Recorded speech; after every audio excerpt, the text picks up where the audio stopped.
अब इधर देखेंगे जरा सारे बच्चे, अकाउंटिंग स्टैंडर्ड पढ़ने से पहले first we need to understand accounting standard होता क्या है ना। अकाउंटिंग स्टैंडर्ड होता क्या है, तो थोड़ा सा ना मैं आपको पहले डिटेल में समझाता हूं, ठीक है, डिटेल में समझाता हूं। हम सीधा बुक से नहीं पढ़ेंगे कि वहां पे क्या लिखा हुआ है, हम जनरली पहले समझने की कोशिश करेंगे ये सब चीजें होती क्या है, ठीक है। देखिए क्या होगा, हमेशा याद रखना, बहुत सारी कंपनीज इंडिया में हाँ जी बिजनेस कर रही हैं। अब क्योंकि वो बिजनेस कर रही हैं तो डेफिनेटली उस बिजनेस के लिए वो अकाउंटिंग भी करती होंगी, राइट। हर कंपनी जो भी बिजनेस कर रही है क्या वो अकाउंटिंग करती होगी अपने बिजनेस की, ठीक है। अब आप सोच करके बताओ मुझे, अब आप सोच करके बताओ कि ये जो कंपनीज अकाउंटिंग करेंगी, है ना, ये जो कंपनीज अकाउंटिंग करती होंगी, सोच के दिमाग लगा के बताना कि क्या इस अकाउंट्स को बनाने के लिए आपको नहीं लगता कि there must be some uniform policy, एक यूनिफॉर्मिटी होनी चाहिए, एक यूनिफॉर्म मेथड होने चाहिए for every person, for every company while it draws its books of accounts, yes or no? बोलो, हर कंपनी को फॉलो करना चाहिए क्या, यूनिफॉर्म मेथड अपने बुक्स ऑफ अकाउंट्स को ड्रॉ करते समय, यस और नो? यस।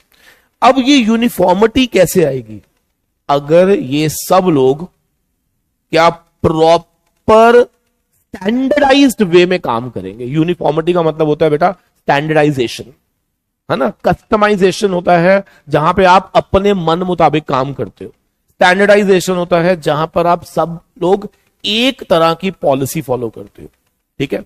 तो मेरा एक सवाल है, डोंट यू थिंक कि every company should follow same standards for accounting, yes और नो, है ना। तो जब हम सिमिलर स्टैंडर्ड्स फॉलो करते हैं अपनी अकाउंटिंग के लिए तो उसी को हम यहां पे क्या नाम दे देते हैं, अकाउंटिंग स्टैंडर्ड्स। अकाउंटिंग स्टैंडर्ड्स को इंडिया में एक और नाम दिया गया है GAAP, general accepted accounting principles. Come on, क्या बोलते हैं, general accepted accounting principles. GAAP क्या है, जनरल एक्सेप्टेड अकाउंटिंग प्रिंसिपल्स। ये वो प्रिंसिपल्स होते हैं जो हम सबको यूनिफॉर्मली फॉलो करने चाहिए, यस और नो? बोलो बेटा। तो इसको बोलते हैं अकाउंटिंग स्टैंडर्ड्स। कम ऑन, क्या बोलते हैं?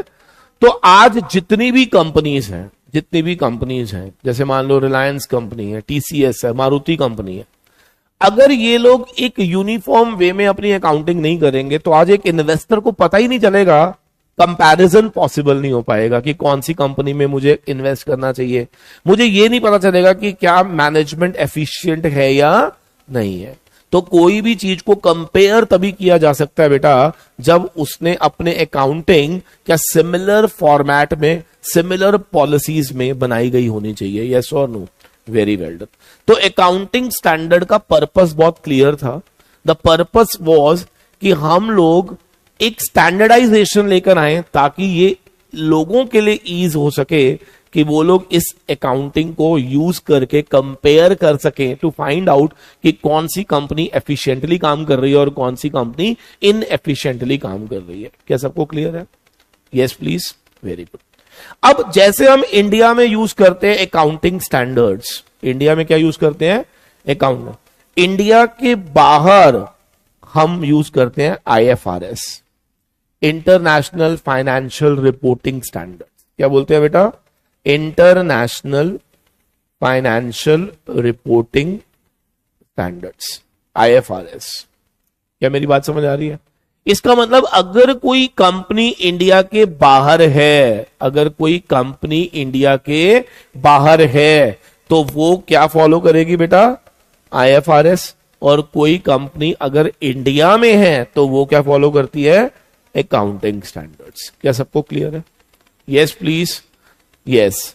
तो आज की डेट में क्या मैं ये मान के चलूं कि जितनी भी कंपनीज हैं क्या वो एएस फॉलो कर रही होंगी? बोलो बेटा, यस। लेकिन अब यहां पर भी एक प्रॉब्लम आई, यहां पे प्रॉब्लम क्या आई, ध्यान से सुनेंगे जरा सर। यहां पे प्रॉब्लम ये आई कि आज ग्लोबलाइजेशन का टाइम चल रहा है। कम ऑन, क्या चल रहा है? अब ग्लोबलाइजेशन के टाइम पर क्या बाहर के इन्वेस्टर भारत में आ रहे हैं, हां या ना? बाहर के जो जितने भी इन्वेस्टर्स हैं क्या वो इंडिया में इन्वेस्ट कर रहे हैं, हां या ना? बिल्कुल कर रहे हैं सर। बाहर के इन्वेस्टर भारत में इन्वेस्टमेंट करने आ रहे हैं। तो अब आप दिमाग लगा के बताओ, अगर बाहर का आदमी जब भारत में इन्वेस्टमेंट करने के लिए आ रहा होगा तो क्या वो ये चाहेगा कि वो बाहर की कंपनी के अकाउंट्स को इंडिया की कंपनी के अकाउंट से कंपेयर करे? लेकिन प्रॉब्लम आ गई, बताओ क्या? हम फॉलो कर रहे हैं अकाउंटिंग स्टैंडर्ड, वो लोग फॉलो कर रहे हैं आईएफआरएस। तो यहां पर तो फिर से प्रॉब्लम हो गई। तो अब मेरा एक क्वेश्चन है, तो ग्लोबलाइजेशन के समय पर या तो भारत यूज करे आईएफआरएस या वो लोग यूज करें, बट ना वो माने ना हम माने। तो फिर ऐसे में इन दोनों को कन्वर्ज करने के लिए, कौन क्या कन्वर्जेंस बोलते हैं, इंडिया में लाए गए इंड एएस। कौन क्या लाए गए? Ind AS. लेकिन इंड एएस कौन बताएगा किस पर लगते होंगे आपके हिसाब से? किस पर लगते होंगे?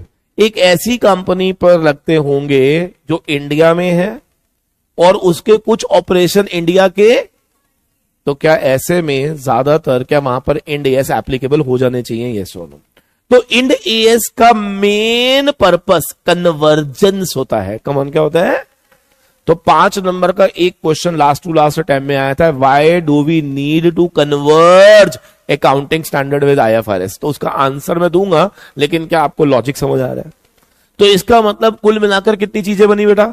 एक एएस, दूसरा आईएफआरएस और तीसरा इंड एएस। तो ये चैप्टर हमें तीनों चीजें सिखाएगा। क्या सबको क्लियर है? Yes please. तो ये जो चैप्टर है बहुत लेंदी चैप्टर है, ठीक है, लेंदी चैप्टर है। कई बच्चे इसको छोड़कर चले जाते हैं, ठीक है, कई बच्चे इसको छोड़ के चले जाते हैं। हाँ, कई बच्चे लिख रहे हैं कि सर ये इंड एएस सिर्फ उन कंपनीज के लगता होगा जो एमएनसीज हैं। ऐसा नहीं है, ऐसा नहीं है बिल्कुल भी, है ना।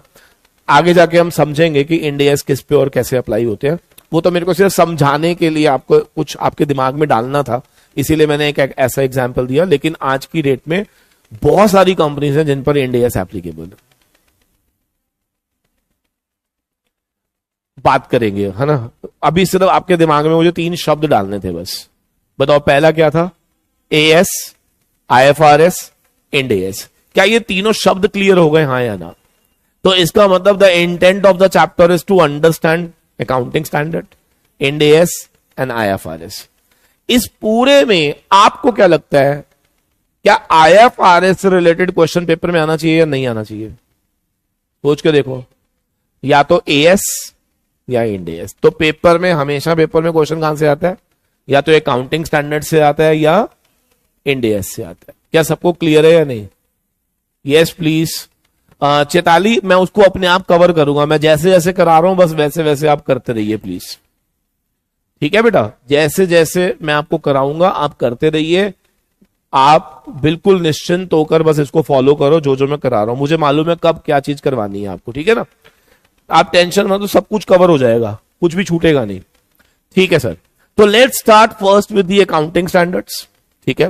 तो अब हम कैसे पढ़ेंगे मैं आपको बताता हूं, क्योंकि थ्योरी क्लासेस के अंदर मैं बार बार बोल रहा हूं कि सेशंस ज्यादा लगेंगे। मैं बहुत मेंटली प्रिपेयर होकर बैठा हुआ हूं कि मुझे थ्योरी बहुत तमीज से एक एक वर्ड क्लियरली आपको कराना है। ताकि देखो हम लोग क्या करते हैं आज की डेट में, अगर आपको मालूम हो तो हम लोग बड़े सारे सब्जेक्ट पढ़ रहे हैं, राइट। अब आप कोई भी सब्जेक्ट उठा लो, किसी भी सब्जेक्ट को उठा लो, 40 नंबर के लिए तुमने 4-4 महीने दिए होंगे, 3-3 महीने दिए होंगे, हाँ या ना।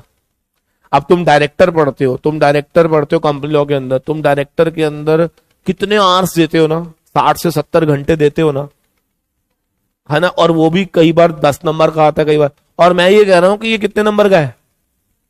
35 नंबर का। तो अगर इसको हमने 10, 11, 12, 15 क्लास भी दे दी, लेकिन ये कंफर्म कर दें हम क्या, तो क्या ये अभी भी सस्ती डील है? यस और नो, है ना, ये डील अभी भी सस्ती है। इस डील को हम महंगी डील नहीं बोलेंगे कि इतनी क्लासेस लेने, अरे भाई नंबर भी तो देखोगे, ठीक है ना। और सबसे बड़ी बात, क्या मेरा मानना यह है कि थ्योरी हमारे लिए एक लाइफलाइन है, हमें सेव करेगी ये, समझ रहे हैं। पेपर जितना मर्जी डिफिकल्ट आ जाए, डिफिकल्ट प्रैक्टिकल पार्ट में आएगा, थ्योरी में नहीं आएगा, आप समझ रहे हैं, थ्योरी निकाल देगी आपको। हाँ, तो प्रैक्टिकल पार्ट जब हम बोलते हैं पेपर वेरी टफ, तो वो टफ कहां से होता है? प्रैक्टिकल से, समझ रहे। प्रैक्टिकल कई बार अजीब सा आ जाता है, लेकिन अगर थ्योरी आती होगी तो आई एम वेरी श्योर कि हम उसके साथ जब प्रैक्टिकल भी, अगर मान लो अगर 60 में से 30 का भी कर रहा है, 35 का भी कर रहा है, तो भी प्रोबेबिलिटी ऑफ पासिंग हमारी बढ़ जाएगी, ठीक है ना। ये मैं बात कर रहा हूं पेपर डिफिकल्ट आएगा तो, लेकिन अगर पेपर प्रैक्टिकल भी हमारे टक्कर में आ गया और थ्योरी भी हमें आती है, तो क्या ये पेपर पूरे ग्रुप को निकालने में हेल्प कर सकता है, सेट ऑफ कराने में, ठीक है ना। तो बहुत सारे एंगल से आपको इस पेपर को पढ़ना है। Don't think only from the point of view of CAFM। ये कई बार ऐसा पेपर बन जाता है कि ये पूरे पूरे ग्रुप निकाल देता है, समझ रहे हैं। कई बार मैंने ऐसा देखा, बच्चा अपना रिजल्ट लेकर आता है, पूरा का पूरा ग्रुप भी इस पेपर से निकला हुआ है। तो इसीलिए इस पेपर को हमने उस एंगल से देखना है कि ये सिर्फ अपने लिए बोरो ना करे, बल्कि ये दूसरे सब्जेक्ट को लेंड करे, है ना। तुम मुझसे उधार ले लो लेकिन पास हो जाओ, that is something like this, ठीक है जी। यस, चलो very good. Let's start with accounting standard now. सबसे पहला क्वेश्चन हमारा क्या बनता है पता है? Meaning of accounting standard. First question जो हमारा बनता है that is meaning of accounting standard. Meaning of accounting standard.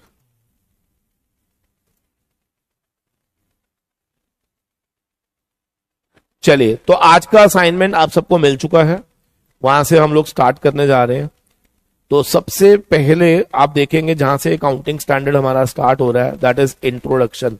And मेरी पूरी कोशिश रहेगी कि हम लोग इस पूरा का पूरा जो भी पार्ट है इसको हम साथ साथ लर्न करेंगे, ठीक है, लर्न करेंगे, ठीक है जी। सर आप बोलते बोलते कैमरे की रेंज से बाहर चले, लो जी अंदर आ गया, ठीक है जी।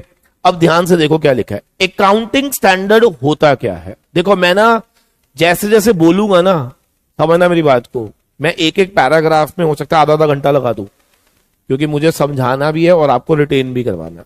रीडिंग नहीं करेंगे खाली, ठीक है ना, समझेंगे। अकाउंटिंग स्टैंडर्ड क्या होता है? पहला प्रश्न, व्हाट इज अकाउंटिंग स्टैंडर्ड? तो बोला अकाउंटिंग स्टैंडर्ड एक रिटन पॉलिसी डॉक्यूमेंट है, मतलब एक डॉक्यूमेंट है ये। आवाज मारो, क्या है ये? एक पॉलिसी डॉक्यूमेंट। क्या बोलते हैं इसको? Policy document. ये पॉलिसी डॉक्यूमेंट इशूड कौन कर रहा है बेटा? एक्सपर्ट अकाउंटिंग बॉडी या फिर गवर्नमेंट या अदर रेगुलेटरी बॉडी। यहीं पे रुक जाते हैं। क्या है दोबारा बताओ? अकाउंटिंग स्टैंडर्ड्स क्या होते हैं? एक रिटर्न पॉलिसी डॉक्यूमेंट जो कि कौन इशू कर रहा है बेटा? Expert accounting body like ICAI। ICAI क्या है? अकाउंटिंग बॉडी है। या फिर कौन इशू कर रहा है? गवर्नमेंट, या फिर कोई और रेगुलेटरी बॉडी भी इसको इशू कर सकती है, ठीक है।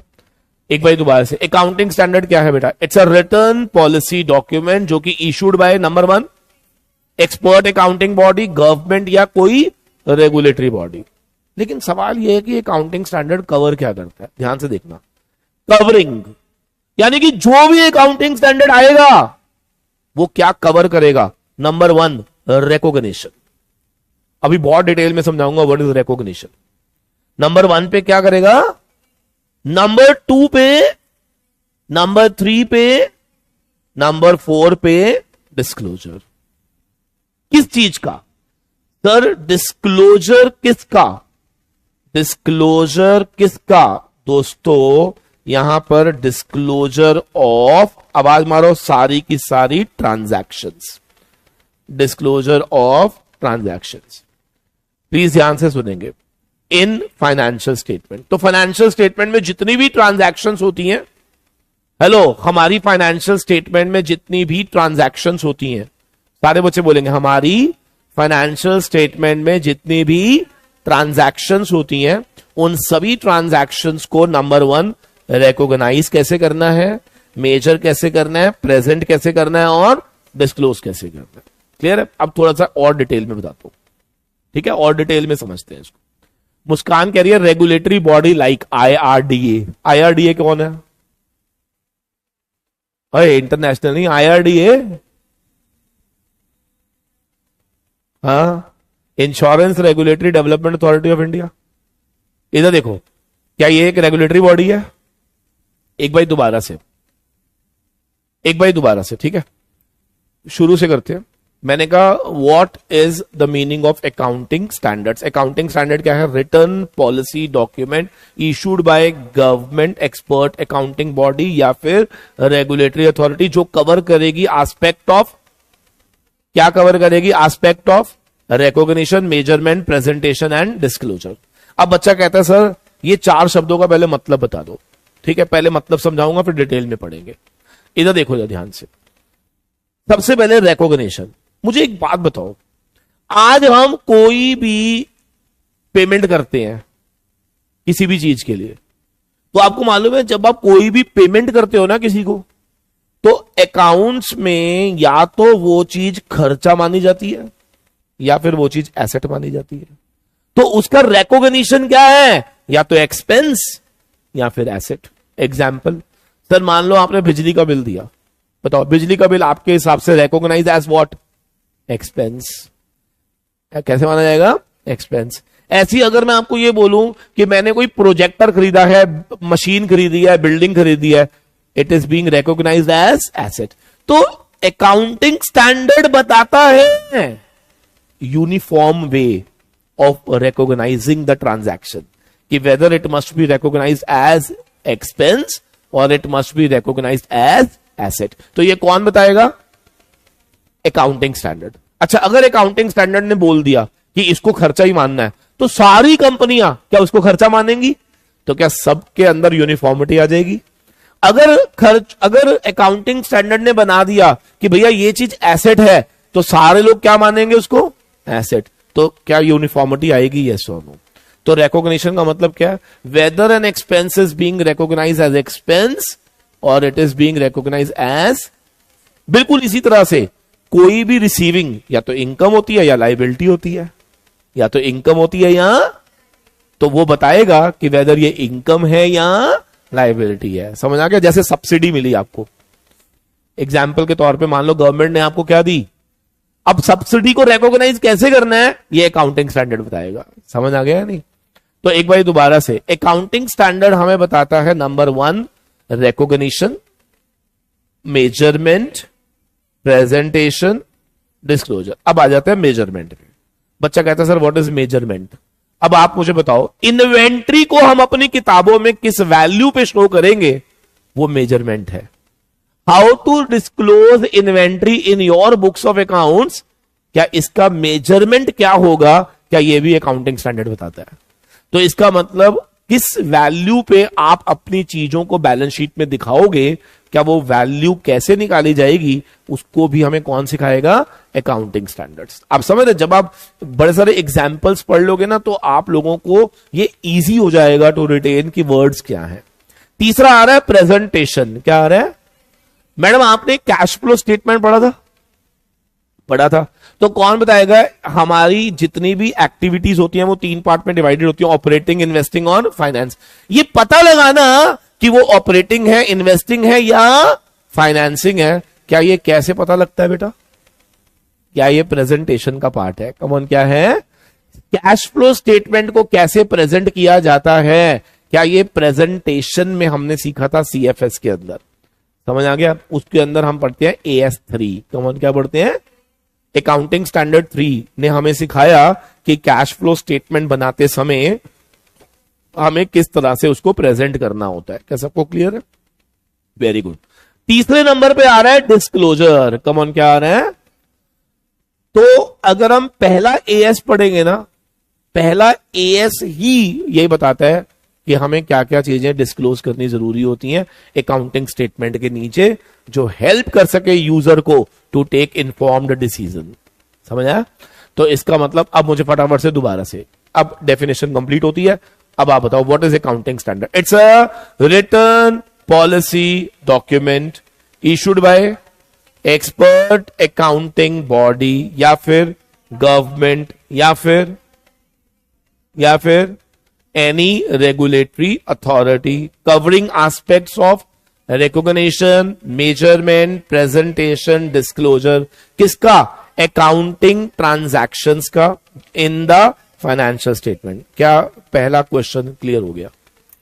बोलो, first question done. Everybody please एक बारी कंफर्म करेंगे क्या पहला प्रश्न हमें समझ में आ गया? What do you mean by the term accounting standard? Come on, what do you mean by the term accounting standard? तो अकाउंटिंग स्टैंडर्ड क्या है? क्या मैं इसको लॉक कर सकता हूं? Very well done. अब थोड़ा सा नीचे चलेंगे बेटा। अब इसी के नीचे जैसे ही आप जाएंगे ना तो दे हैव ट्राइड कि उन्होंने ये चारों चीजों को यहां पे एक्सप्लेन करा है। ठीक है ना? अब एक एक करके पढ़ लेते हैं। सबसे पहला वर्ड क्या आ रहा है? रिकॉग्निशन। अब मैंने क्या कहा था? रिकॉग्निशन का मतलब क्या होता है कि वेदर ये हमारा खर्चा है या फिर ये हमारी बैलेंस शीट में जाएगा, एसेट में, ये हमारी इनकम है या लाइबिलिटी है। तो इस चीज को रिकॉग्नाइज करने के लिए क्या अकाउंटिंग स्टैंडर्ड बनेंगे? तो एक बारी पढ़ के देखो। रिकॉग्निशन एक प्रोसेस है of incorporating an item either in the balance sheet या statement of P&L. It involves depiction of an item in the words and by monetary amount and inclusion of that amount in the total of balance sheet and statement of P&L. Accounting standard tell us which item to recognize in the balance sheet and कौन सी जाएगी किसमें? P&L। समझ आ गया? तो अगर आज आपको किसी भी तरह का कोई कंफ्यूजन है कि सर ये बैलेंस शीट में जाएगी या स्टेटमेंट ऑफ P&L में जाएगी, तो वो कहता भैया उसके लिए हमें क्या पढ़ना पड़ेगा? Accounting standard. समझ आ गया नहीं? बोलो। तो सबसे पहले रिकॉग्निशन क्लियर हो गया। दूसरे नंबर पे कौन आ रहा है बेटा? मेजरमेंट। मेजरमेंट के लिए बस इतनी बात याद रखना, जैसे अकाउंटिंग स्टैंडर्ड 2 AS2 हमें सिखाता है इन्वेंट्री वैल्यूएशन। कौन क्या सिखाता है? तो हमें अपनी किताबों में इन्वेंट्री को किस वैल्यू पे शो करना है, क्या ये हमें AS2 सिखाता है? क्लियर है? तो वो मेजरमेंट की बातें करता है। तो पढ़ना क्या लिखा है? ये प्रोवाइड करता है guidance as to what monetary amount should be allocated for the transaction and event. ये हेल्प करता है quantification of an item of transaction and event. For example accounting standard 10 हमें प्लांट प्रॉपर्टी इक्विपमेंट के बारे में बताता है कि उसकी इनिशियल वैल्यू क्या होनी चाहिए। ठीक है ना? उसमें कौन कौन से खर्चे आने चाहिए, कौन से खर्चे नहीं आने चाहिए। तो वो सारी चीजें हमें अलग अलग अकाउंटिंग स्टैंडर्ड। AS2 बताता है इन्वेंट्री में क्या आना चाहिए, AS10 बताता है प्लांट प्रॉपर्टी इक्विपमेंट में क्या आना चाहिए, क्या नहीं आना चाहिए, समथिंग लाइक दिस। क्या सबको क्लियर है? तो ऑब्जेक्टिव बहुत सिंपल है। क्या हम यहाँ पे मेजरमेंट की बातें करेंगे? आवाज मारो, किसकी बात करेंगे? मेजरमेंट। मेजरमेंट का मतलब समझ रहे हैं ना कि हमें किसी एसेट को बैलेंस शीट में किस वैल्यू पर, किस क्वांटिफिकेशन पर हमें शो ऑफ करना है। ठीक है ना? तो इसमें भी हमें AS हेल्प करता है। तीसरे नंबर में हमने क्या पढ़ा था? प्रेजेंटेशन। कम ऑन, क्या पढ़ा था? और याद रखना प्रेजेंटेशन की जैसी बात आती है ना तो दिमाग में कैश फ्लो आना चाहिए। क्या आना चाहिए? क्योंकि हमने जो कैश फ्लो स्टेटमेंट बनाना सीखा था, क्या उसमें हमने ये सारी बातें सीखी थी क्या कि हम लोग किस तरीके से हर एक्टिविटीज के अंदर जाके बताते हैं कि ऑपरेटिंग, फाइनेंसिंग और इन्वेस्टिंग एक्टिविटी कैसे बनती है। तो आप प्रेजेंटेशन पढ़ो, क्या लिखा है? Accounting standard also deals with the manner of presentation of transaction and event in the balance sheet and statement of P&L। For example para 8 to 17 of accounting standard 3 बताता है क्या? The manner of presentation of operating, investing and financing activity in CFS। क्या सबको clear है? Very well done. और last very important आ जाता है बेटा डिस्क्लोजर। कम ऑन, क्या आता है? डिस्क्लोजर को थोड़ा सा मैं और डिटेल में बता देता हूं। देखिए डिस्क्लोजर का मतलब क्या होता है? डिस्क्लोजर का मतलब होता है कि हमें अपनी बैलेंस शीट में क्या दिखाना चाहिए। जैसे मान लो आपने कोई एसेट खरीदा है ना, तो उसके अंदर हमें नेट अमाउंट डिस्क्लोज करना चाहिए या ग्रॉस अमाउंट डिस्क्लोज करना चाहिए या दोनों डिस्क्लोज करने चाहिए, है ना? तो डिस्क्लोजर मतलब समझ रहे ना, किसी भी चीज को फाइनेंशियल स्टेटमेंट में जब आप दिखा रहे हो तो उसको ग्रॉस वैल्यू पे डिस्क्लोज करोगे या नेट वैल्यू पे डिस्क्लोज करोगे, है ना? Something like disclosure requirement. कहीं ऐसा तो नहीं है बैलेंस शीट के नीचे नोट्स टू अकाउंट्स के अंदर भी कुछ डिस्क्लोजर्स डालने हैं। तो डिस्क्लोजर का मतलब होता है क्लैरिफिकेशंस। कौन क्या होता है? तो वो ये कह रहे हैं कि it deals with the manner of disclosure of transaction and even in the, for example AS10 बताता है gross and net carrying amount of the item of PPE at the beginning at the account showing addition, disposal, acquisition etcetera to be disclose separately. मतलब AS10 कहता है कि जब आप अपने asset को अपनी बैलेंस शीट में दिखाओगे तो आपको उसमें सारी चीजें अलग अलग दिखानी है। शुरू में कितनी थी, एडिशन कितनी हुई, बिकी कितनी, डिस्पोजल कितनी हुई, एंड में वैल्यू कितनी आई। तो ये पूरा डिस्क्लोजर लोगों को दिखना चाहिए ताकि पीपल कैन अंडरस्टैंड कि पूरे साल में कितने एसेट्स आए थे, कितने गए थे, शुरू में कितने थे और एंड में कितने हैं। समझ आया? इससे क्या होगा बताओ? इससे क्या होगा? क्या आपको नहीं लग रहा कि आपको ज्यादा क्लैरिफिकेशंस मिलेंगी? यस। मुस्कान कह रही है सर मेजरमेंट मुस्कान, मेजरमेंट का मतलब होता है मेरे बच्चे किस वैल्यू पे आपको क्वांटिफाई करना है ना? देखो हम कोई भी ट्रांजैक्शन को बुक्स में जब दिखाते हैं तो क्या वो मॉनेटरी टर्म्स में दिखाते हैं ना? वो मॉनेटरी टर्म में किस वैल्यू पे आएगा, क्या वो मेजरमेंट क्राइटेरिया होता है। मैं इसके अंदर एक एग्जांपल आपको दे सकता हूं, है ना, जिसको वो डिस्क्लोजर का पार्ट है। मेजरमेंट मैं बताता हूं कैसे होता है। जैसे सपोज कर तूने एक मशीन खरीदी, ठीक है। अब जब तूने मशीन खरीदी चाइना से, तो उसमें परचेज प्राइस के साथ इंपोर्ट ड्यूटी आएगा या नहीं आएगा, है ना? कैरियज इनवर्ड वैल्यू में आएगा या नहीं आएगा, इंस्टॉलेशन आएगा या नहीं आएगा। तो अब आपके दिमाग में क्वेश्चन आ रहा है ना कि क्या ये वैल्यू इंक्लूड होंगी या नहीं होंगी while computing the value of plant and machinery. तो ये हमें AS10 बताएगा। ऐसी तूने इन्वेंट्री खरीदी, अब इन्वेंट्री जब तूने खरीदी तो डेफिनेटली कैरियज इनवर्ड खर्च हुआ होगा, इंश्योरेंस खर्च हुई होगी, तो क्या वो वैल्यू का पार्ट बनेगा या? तो ये कौन बताएगा? AS2 बताएगा। तो अलग अलग अकाउंटिंग स्टैंडर्ड अपने बारे में बताते हैं कि भैया इसको कैसे मेजर करना है, इसको कैसे डिस्क्लोज करना है, इसको कैसे प्रेजेंट करना है, इसको कैसे रिकॉग्नाइज करना है। तो 4 ही शब्द होते हैं बस। क्या सबको क्लियर है? एक बाई सारे बच्चे बेटा 1 by 1 करके दोबारा से मेरे साथ साथ बोलेंगे। What do you mean by the accounting standard? It is a return policy document issued by expert accounting body, government या any regulatory authority covering the aspect of recognition, presentation, measurement and disclosure of all types of financial transactions in financial statements। खत्म। recognition, measurement, presentation, disclosure का मतलब हमें पता चल गया। एक बार सारे बच्चे ओके कर दीजिए, क्या ये समझ में आ गया?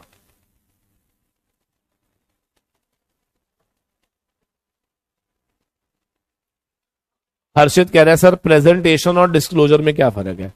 हर्षित, प्रेजेंटेशन का मतलब होता है फॉर्मेट और डिस्क्लोजर का मतलब होता है एज अ क्लैरिफिकेशन, जिसमें आपने अलग से डिस्क्लोज करना होता है नोट्स टू अकाउंट्स में जाके। Almost yes. स्वाति देखो नीचे पढ़ो जरा, कहता है almost all accounting standard in चारों चीजों के साथ डील करते हैं। कौन सी चारों चीजों के साथ? रिकॉग्निशन, मेजरमेंट एंड डिस्क्लोजर्स के साथ।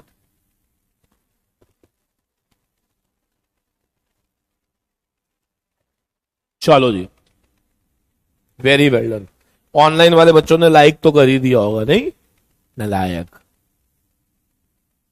अब आ जाते हैं बेटा अकाउंटिंग स्टैंडर्ड की जरूरत क्या थी। जैसा कि मैंने आपको बताया कि अगर इंडिया में AS ना हो, 2 मिनट के लिए अज्यूम करके देखते हैं, पहले देखते हैं क्या होगा, फिर हमें जरूरत महसूस हो जाएगी। सोचो अगर AS ना हो तो क्या हर आदमी अपनी किताबों में प्रेजेंटेशन का तरीका अलग रखेगा? कुछ डिस्क्लोज करेगा, कुछ डिस्क्लोज हो सकता है जरूरी चीजें वो डिस्क्लोज ना करे। मेजरमेंट का तरीका अलग हो जाएगा, बोलो। रिकॉग्निशन का तरीका अलग हो जाएगा, कुछ बैलेंस शीट में डाल देंगे, कुछ एक्सपेंस में डाल देंगे।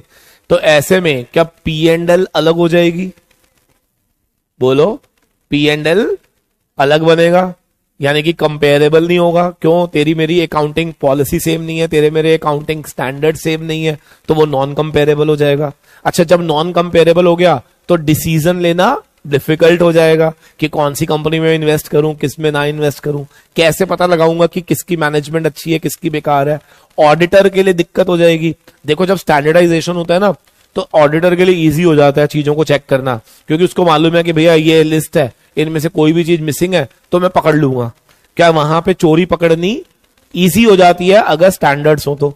लेकिन अगर स्टैंडर्डाइजेशन ना हो तो क्या ऑडिटर्स के लिए भी दिक्कत होगी काम करने में, गवर्नमेंट को परेशानी होगी, इन्वेस्टर को परेशानी होगी। बोलो, क्या हर कंपनी अपने हिसाब से मैनिपुलेशन करेगी? एग्जैक्टली, इन्वेस्टर्स में आ गए।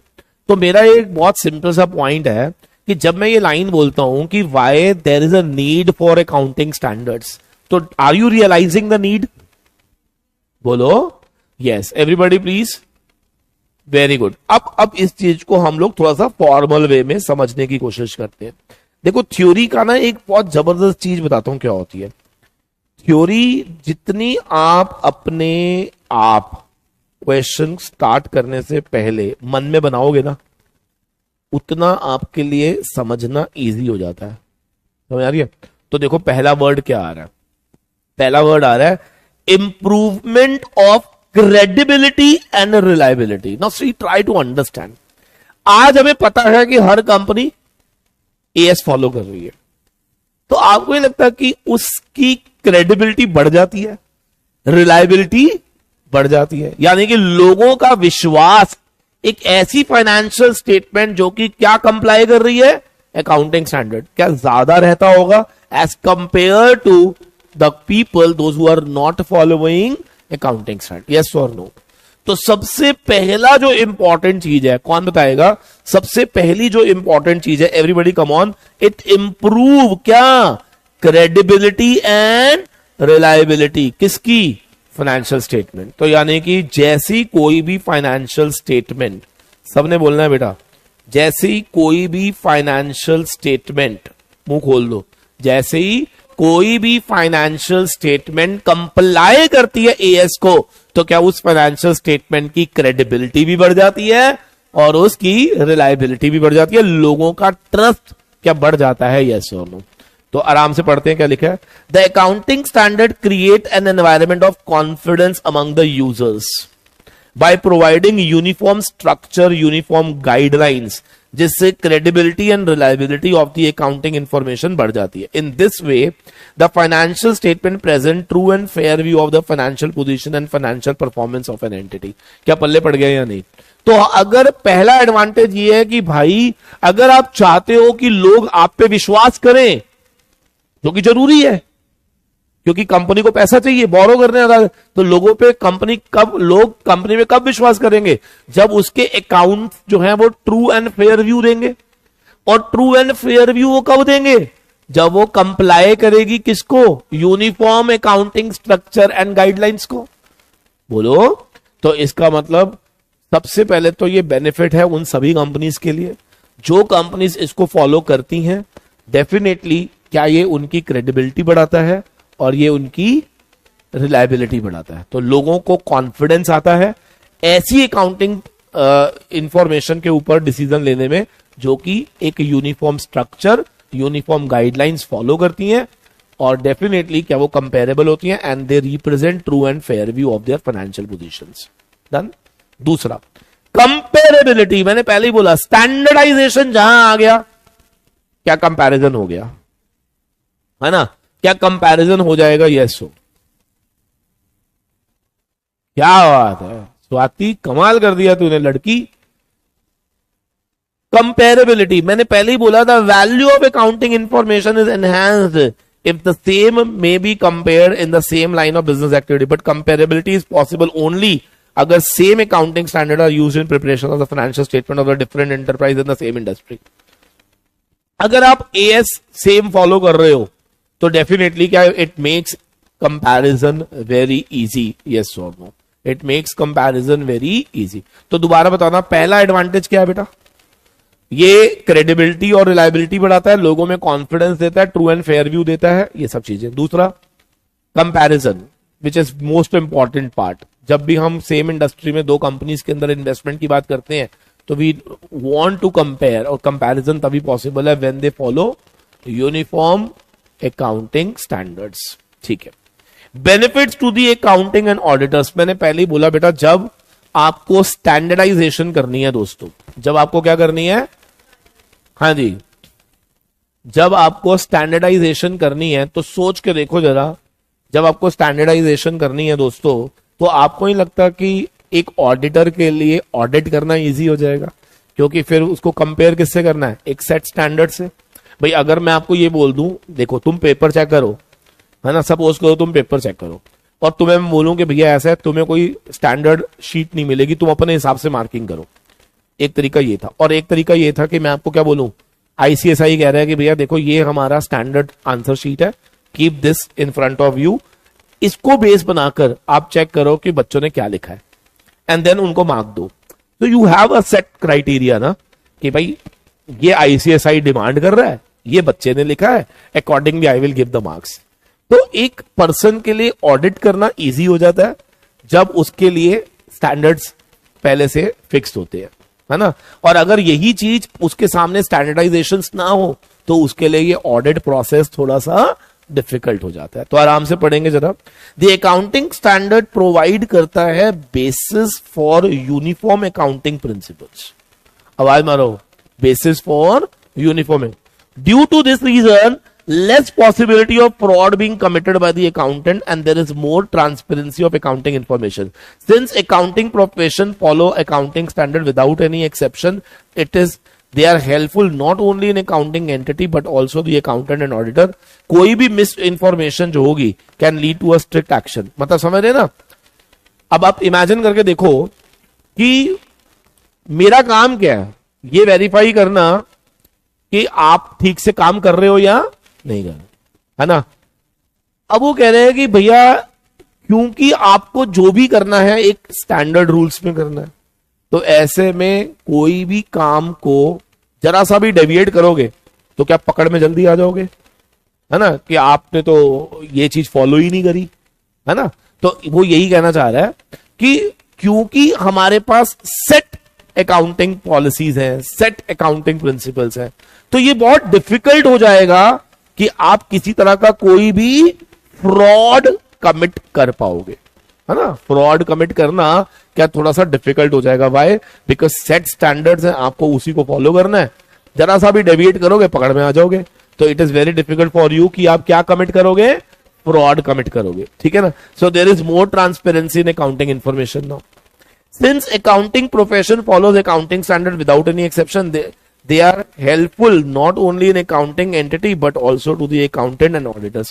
मतलब सबके लिए हेल्पिंग हो गया ना, कि सबको एक फॉर्मल फॉर्मेट को माइंड में रखते हुए क्या अपने काम करने हैं. और अगर वो जरा सा डेविएट करेंगे तो उनको पकड़ना हमारे लिए आसान हो जाएगा और उनके अगेंस्ट एक्शन लेना भी हमारे लिए इजी हो जाएगा. तो मेरे को दोबारा बता दो. Advantage number 1, it increases what, credibility and reliability. दूसरा एक सबने लिख के दिखाना है बेटा, सारे बच्चे प्लीज कोशिश करेंगे साथ साथ लिखना है. पहला, इट इंक्रीजेस क्रेडिबिलिटी एंड. अच्छा, क्रेडिबिलिटी क्या होती है?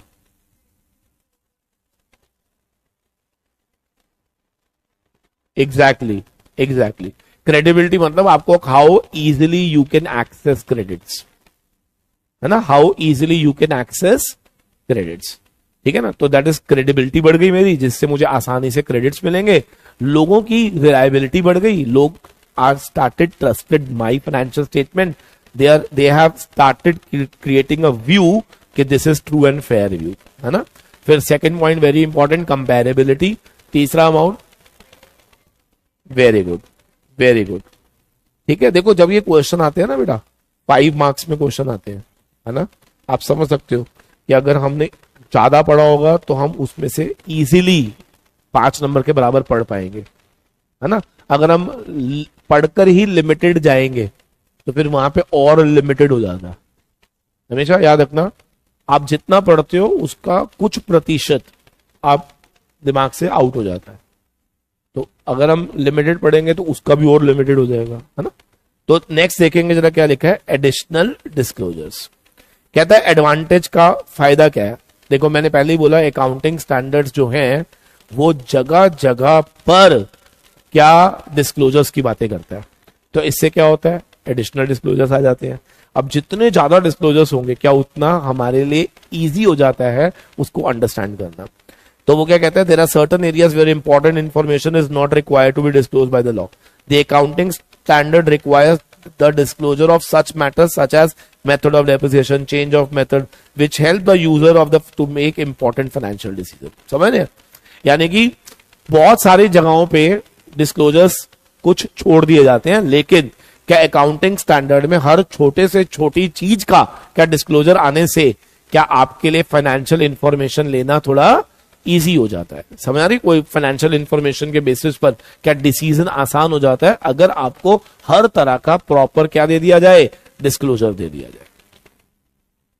वेरी वेल डन, बहुत बढ़िया, शानदार, जबरदस्त, आउटस्टैंडिंग। फिर आ रहा है इवैल्यूएशन ऑफ मैनेजरियल एबिलिटी। देखिए मैंने पहले ही बोला, आज मुझे अगर ये पता लगाना हो कि तुम दोनों में बेटर कौन है, तो वो तभी पता चल सकता है जब आप एक स्टैंडर्डाइजेशन वे में काम कर रहे हो, है ना। कंपैरिजन होगा तभी तो मैनेजरियल एबिलिटी सामने आती है, समझ रहे? तो वो यही कह रहा है, accounting standard are useful in measuring the efficiency of the management regarding profitability, liquidity, solvency and other general areas of progress of interview. अगर मान लो अकाउंटिंग स्टैंडर्ड नहीं होते तो ये बहुत डिफिकल्ट हो जाता to evaluate managerial efficiency, because कोई बेसिस नहीं था to compare the financial statement with the another. आज मैनेजरियल एबिलिटी को देखने के लिए अगर आपने रेशियो एनालिसिस का चैप्टर पढ़ा हो, कौन बताएगा? रेशियो एनालिसिस का जो चैप्टर हमने पढ़ा था, क्या उसके अंदर हम कंपनी की लिक्विडिटीज, प्रॉफिटेबिलिटी, सॉल्वेंसी सब चेक करते हैं? अब आप सोच के देखो, आप एक कंपनी का सारी चीजें क्रॉस चेक कर रहे हो कि कंपनी कितना लिक्विड है, कितना सॉल्वेंट है, सब चीजें चेक कर रहे हो ना। मेरा एक क्वेश्चन है, जब आप एक कंपनी के इतनी सारी चीजें चेक कर पा रहे हो और वही चीज आप दूसरी कंपनी की निकाल के कंपेयर करते हो, देन यू अंडरस्टैंड कि कौन सी कंपनी के डिसीजंस बेटर थे, जिसकी वजह से उसकी प्रॉफिटेबिलिटी बेटर हुई, उसकी लिक्विडिटी बेटर हुई, उसकी सॉल्वेंसी बेटर हुई। बोलो, तो क्या मैनेजरियल एबिलिटी को चेक करने के लिए कंपैरिजन जरूरी है? देखो यहां पे ना 2 पॉइंट याद रखने हैं। पहला, हाँ बिल्कुल, रोहन कह रहा है कि क्या मैं इसको कंसाइज कर सकता हूं? 110% इसको कंसाइज करेंगे। देखो मेरा, आपको मैंने एक चीज बताई नहीं है, इसलिए नहीं बताई क्योंकि मैं अभी सारे पत्ते नहीं खोलना चाहता, है ना। मेरी कोशिश क्या है मैं आपको बताता हूं। मेरी कोशिश यह है कि पहले हम इस तरह से करेंगे, फिर मैं आपको शॉर्ट नोट्स दूंगा पॉइंटर वाइज। देखो पहले इलैबोरेटेड, फिर एक शॉर्ट नोट्स, जिससे क्या होगा, एग्जामिनेशन के लिए वो शॉर्ट नोट पॉइंटर वाले हमें सारे के सारे पॉइंट्स और अंदर का मटेरियल आप याद मानो। अगर आपने पढ़ा पूरा है ना, तो आप 4-5 लाइनें इजीली लिख पाओगे, कभी दिक्कत नहीं आती। अपने पे इतना विश्वास रखो, क्योंकि हम पढ़ रहे हैं, रीड नहीं कर रहे, हम उसको समझ रहे हैं कि वो क्या कह रहा है। तो आप मुझे बताओ, मैनेजरियल एबिलिटी के लिए क्या क्या देखना होता है? लिक्विडिटी, सॉल्वेंसी, प्रॉफिटेबिलिटी, और ये सब चीजें डिपिक्ट करती है किसको? मैनेजरियल एबिलिटी को। और अब अगर ये पता लगाना हो कि मैनेजरियल एबिलिटी एफिशिएंट है या नहीं, क्या वो उसके लिए कंपैरिजन मैंडेटरी होता है? और कंपैरिजन संभव तभी होता है जब अकाउंटिंग स्टैंडर्ड्स फॉलो करते हैं, है ना। अगर आप स्टैंडर्डाइजेशन नहीं करोगे तो वो कंपेयर भी नहीं होगा। ठीक है, वेरी गुड। स्वाति कह रही है सर हमें तो पूरा ही याद हो रहा है। अच्छी बात है। देखो यही मैं चाह रहा हूं, जितना याद अभी हो जाएगा, 2 बार पढ़ोगे तो आपको इतना इजी लगेगा ना। ये मैंने पहले ही बोला 3 बार का टास्क है ये, 1 बार मैं करा रहा हूं, 2 बार आपने करना है, तो अपने आप याद हो जाएगा। Helpful to the government, government official would find financial information useful for economic planning, market analysis, tax collection etcetera. देखिए आज की डेट में क्या गवर्नमेंट को भी कंपनी से रेवेन्यू आता है? आज सारे डिसीजन गवर्नमेंट के डिपेंड करते हैं हमारी इकोनॉमी कैसे ग्रो कर रही है, और हमारी इकोनॉमी की जो ग्रोथ होती है, वो इकोनॉमिक प्लानिंग जो होती है, वो क्या कंपनी के फाइनेंशियल से पता चलती है। जितना स्ट्रॉन्गेस्ट होगा हमारा कॉर्पोरेट कल्चर, क्या उतना ही हमारी इकोनॉमी बेटर डेवलप हो जाएगी। यस और नो। और हमारी इकोनॉमिक प्लानिंग, गवर्नमेंट के कलेक्शन ऑफ टैक्सेस, क्या इन सब चीजों पे निर्भर करती है। तो इसीलिए गवर्नमेंट भी चाहती है कि भाई क्या करो, एक प्रॉपर यूनिफॉर्म फॉलो करो, सो दैट हमारे लिए भी प्लानिंग और आसान हो सके, ताकि हम आराम से कंपेयर करके चेक कर सके कि किस तरह से आगे काम करना है हमें। क्लियर है? चलो let's start with the beginning now. First point देखो, एक बार ही ना मैं शुरू से बोलूंगा। अकाउंटिंग स्टैंडर्ड क्या होता है? Return policy document issued by expert accounting body, government या एनी रेगुलेटरी अथॉरिटी, जो कि कवर करती है aspect of recognition, measurement, presentation and. Very good. फिर उसके बाद सेकंड क्वेश्चन जो है, एडवांटेज क्या था? तो एडवांटेज के अंदर मैंने कहा सबसे जो पहला एडवांटेज है वो ये है कि ये रिलायबिलिटी और क्रेडिबिलिटी को बढ़ाता है। दूसरा, कंपेरेबिलिटी बढ़ जाती है। तीसरा, हेल्पफुल होता है फॉर द अकाउंटेंट एंड क्या एडिशनल डिस्क्लोजर्स देता है। हेल्पफुल फॉर द गवर्नमेंट होता है, मैनेजरियल एबिलिटी को चेक करने में हेल्प करता है। खत्म। मुश्किल? बोलो वेरी गुड, कितने क्वेश्चन हो गए? 2। Meaning of accounting standards and what are the advantages of accounting standard. Lock कर दें इसको। Very well done, very well done, बहुत बढ़िया। अब आ जाते हैं बेटा इंडिया में, जब मैं ये बोलता हूं अकाउंटिंग स्टैंडर्ड्स, तो हमारे पास टोटल कितने अकाउंटिंग स्टैंडर्ड्स हैं? तो मैं आपको थोड़ा सा ना इसके बारे में डिटेल में समझाता हूं। क्या हुआ कि इंडिया में when we talk about accounting standards, सुन लीजिए ध्यान से, जब हम बात करते हैं किसकी, तो 32 अकाउंटिंग स्टैंडर्ड्स इशू किए गए थे बेटा। आवाज मारो, कितने? 32। लेकिन आज इफेक्टिव सिर्फ 27 है। इफेक्टिव कितने हैं? 27। वैसे कितने थे बेटा? 32 अकाउंटिंग स्टैंडर्ड्स थे, लेकिन आज इफेक्टिव कितने हैं? 30, 31 और 32, इन तीनों को विड्रॉ कर लिया गया था। इन तीनों को क्या कर लिया गया था? विड्रॉ। तो इसका मतलब जब आज आप पढ़ोगे तो आपकी जो लास्ट लिस्ट आएगी वो 29 तक आएगी। कहां तक आएगी? 29 तक। और 2 अकाउंटिंग स्टैंडर्ड्स ऐसे थे, 2 अकाउंटिंग स्टैंडर्ड्स ऐसे थे जिनको विड्रॉ कर लिया गया था। एक था AS 8 और एक था AS 6। इसका मतलब जब मैं लिस्ट पढ़ाऊंगा तो कौन से 2 AS में पढ़ाऊंगा ही नहीं, AS 8 भी नहीं पढ़ाऊंगा और AS 6 भी नहीं पढ़ाऊंगा। क्या मेरी बात समझ आई? AS 8 जो था वो विड्रॉ कर लिया गया 26 के बाद, और AS 6 जो था उसे विड्रॉ कर लिया गया था AS 10 को रिवाइज करने के बाद। एक्चुअली में जो इनके पॉइंट्स थे ना, वो किसी और अकाउंटिंग स्टैंडर्ड में मर्ज हो गए थे। ठीक है ना? 8 26 के बाद विड्रॉ हो गया था, और जैसे ही AS 10 को रिवाइज किया गया था तो वहां से AS 6 को हटा दिया गया था। क्लियर है? और कितने वैसे ही विड्रॉ हो गए? यस, ये रिलेटेड टू फाइनेंशियल इंस्ट्रूमेंट्स थे, इन्हें विड्रॉ किया गया था बाय ICAI इन 2016। तो इफेक्टिव कितने हैं ये बता दो। Very good. तो अगर पेपर में कोई पूछे टोटल कितने हैं? 32। इफेक्टिव कितने हैं? 27। 6, 8, 30, 31, 32 ये हट गए हैं। ठीक है जी। तो अब जब हम पढ़ेंगे, हाँ, मैंडी कह रहे हैं कि इस पे क्वेश्चन आता है। हाँ जी भैया, इस पे भी क्वेश्चन आता है। समझ आ रही है? इस पर भी क्वेश्चन आ जाता है। एक बात मैं आपको बता दूं, ICSI के स्टडी मैट से पंगे नहीं लेने। क्या नहीं लेने? हाँ, ICSI के स्टडी मैट में जितना कंटेंट दिया होता है कोशिश करो कि सब करो। ठीक है ना? चाहे वो एक एग्जाम्पल हो, चाहे वो एक इलस्ट्रेशन हो, चाहे अनसॉल्व हो, चाहे थ्योरी। समझ रहे? जो बच्चा ये पूरा करके जाता है, ये समझ लेना कि वो जिंदगी में फेल नहीं हो सकता। अब आप ऐसे समझ लो कि हम 10वीं 12वीं में, मैं अगर आपको बोलता था TS ग्रेवाल कर लो अकाउंट्स में, आपके 90+ आ जाएंगे। फिर भी अगर बच्चा नहीं करके जाएगा तो क्या वो मूर्ख है या नहीं? बोलो। कुछ चीजें इसमें 1-2 ऐसी हैं जो रेलेवेंट नहीं है और कभी पूछी भी नहीं है, वो हम आपको बताएंगे। ठीक है? जिसको आप लेट गो कर सकते। अदरवाइज जैसे जैसे जैसे जैसे मैं आपको करूंगा वैसे वैसे आपने इसको फॉलो कर।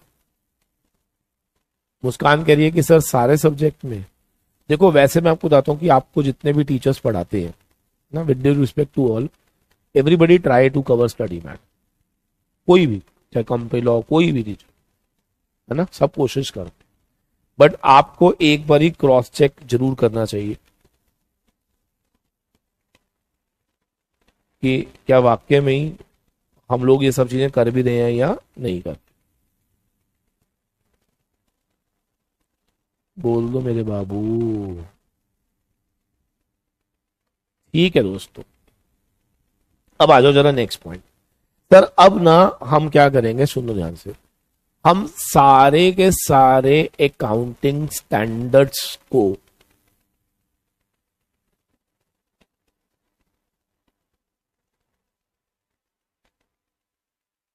सामने आ जाएंगे बेटा। अब हम लर्न करेंगे पहले। ठीक है? यानी कि पूरे के पूरे 27 अकाउंटिंग स्टैंडर्ड्स को उल्टा सीधा बीच बीच में रैंडमली मैं ऐसे पूछूंगा AS 15 क्या है, 16 क्या है, 13 क्या है, 12 क्या है, 11 क्या है, 9 क्या है, 6 क्या, 5 क्या, 2 क्या, 3 क्या, 1 क्या, 21 क्या, 22 क्या। ऐसे हमें पहले नाम लर्न करने हैं। स्टेप नंबर 1 में हम क्या करेंगे, नाम लर्न करेंगे, और स्टेप नंबर 2 में क्या हम उसके अंदर का कंटेंट पढ़ेंगे। तो इसका मतलब हम कितने पार्ट में पढ़ने जा रहे हैं इसको, 2 पार्ट।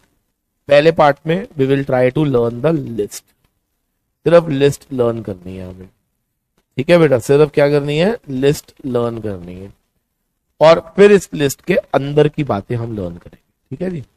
तो पहले हम ये लिस्ट लर्न करेंगे 1 से 11, जिसमें से 6 और 8 है ही नहीं, ठीक है जी, तो 2 हटा देंगे। तो अब मैं जैसे जैसे आपको बताता जाऊंगा, इसको सुनते रहिएगा and we will make sure कि हम इसको पूरा लर्न करेंगे, ठीक है। इसके अंदर क्या है बहुत डिटेल में पढ़ेंगे अभी, राइट, ठीक है। तो सबसे पहले आता है हमारा अकाउंटिंग स्टैंडर्ड 1। ये किसके बारे में बात करता है बेटा, डिस्क्लोजर ऑफ अकाउंटिंग पॉलिसीज। क्या बातें करता है ये, डिस्क्लोजर ऑफ अकाउंटिंग पॉलिसीज। इसका मतलब AS1 कहता है कि हर कंपनी को अपनी अकाउंटिंग पॉलिसीज डिस्क्लोज करना जरूरी होती है। अब दिमाग में क्वेश्चन आता है व्हाट इज अकाउंटिंग पॉलिसी। मैंने पहले ही बोला वो जब हम AS1 पढ़ेंगे डिटेल में बताऊंगा, अभी हम सिर्फ लर्न कर रहे हैं। तो बताओ AS1 disclosure of accounting policy. मजे नहीं आया बेटा, दोबारा बोलो, disclosure of accounting policy is AS1। AS2 valuation of inventory.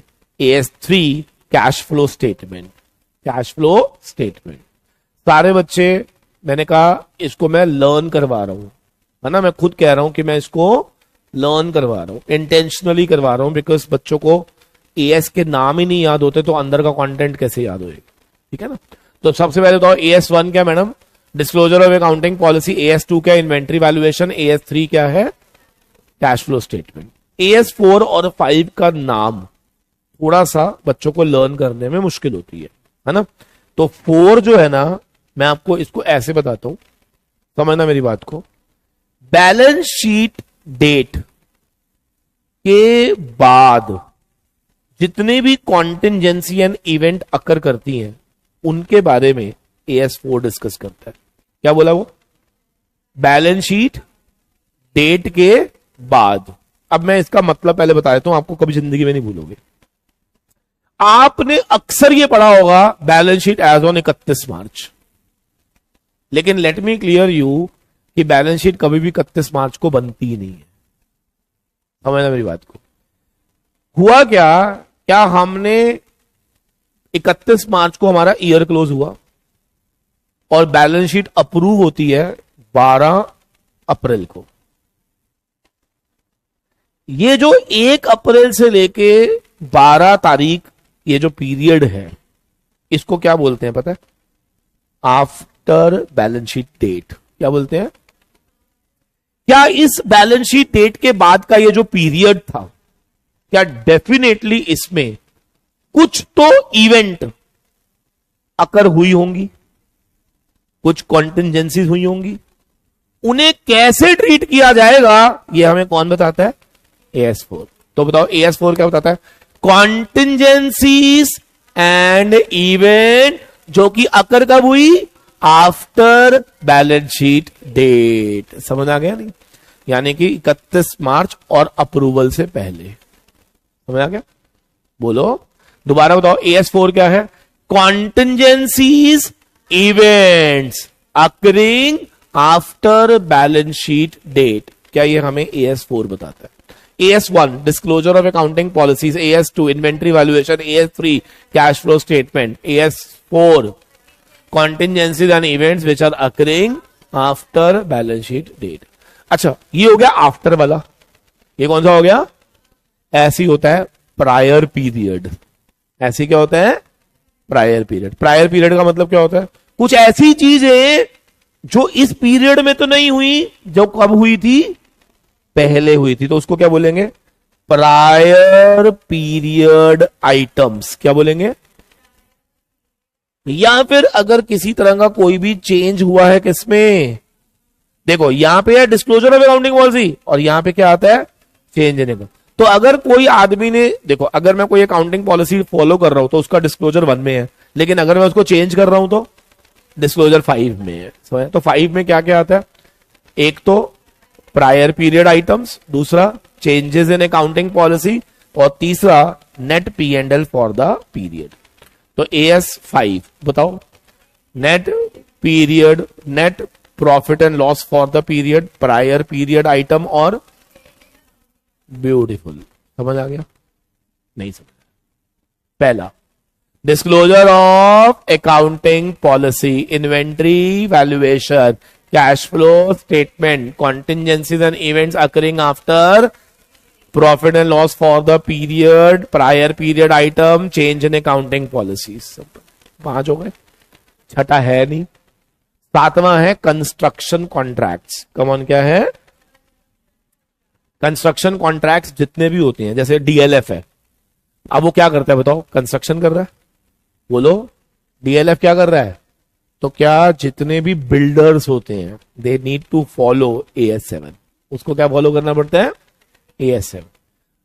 8 है नहीं, 9 है रेवेन्यू रिकॉग्निशन। सारे बच्चे बोलेंगे क्या है?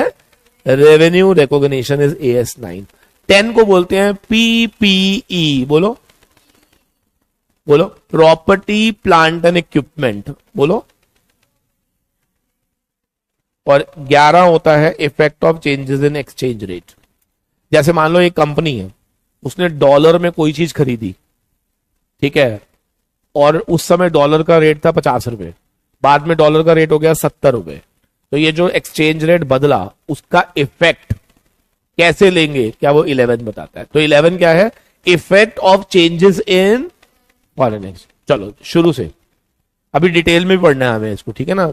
AS1 disclosure of accounting policy, AS2 inventory valuation, AS3 cash flow statement revised, AS4 contingencies event occurring after balance sheet period, balance sheet date, AS5 net profit and loss for the period, prior period item and changes in accounting policy। 6 है नहीं। 7 construction contract। 8 है नहीं। 9 revenue recognition, PPE। 10 property plant and equipment। 11 changes in effect of changes in foreign exchange rates। खत्म हो गया।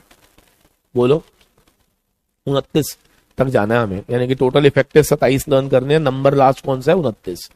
जब हमें सारे 29 नंबर लर्न हो जाएंगे ना, तो हमारे लिए बहुत इजी हो जाएगा टू अंडरस्टैंड कि इसके अंदर क्या लिखा है। Getting the point?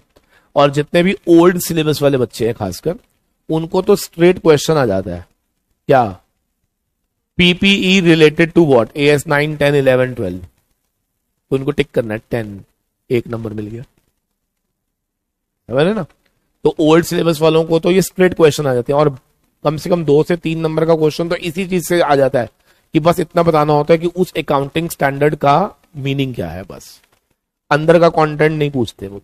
क्या सब्जेक्टिव में अंदर का कंटेंट भी आ सकता है, तो वो अभी हम चर्चा करेंगे, वो भी बात करेंगे, वो भी दिखाऊंगा। मैं आपको स्कैनर दिखा दूंगा कैसे आए वो। मैं आपको पूरा थ्योरी का स्कैनर दिखा दूंगा। एक बारी पहले मुझे करने दो, फिर आपको, मैंने पहले ही बोला कि थ्योरी पे मुझे बहुत काम करना है, एंड दैट इज वाई देखो पूरा महीना मैंने डेडिकेट कर दिया इसके लिए, है ना।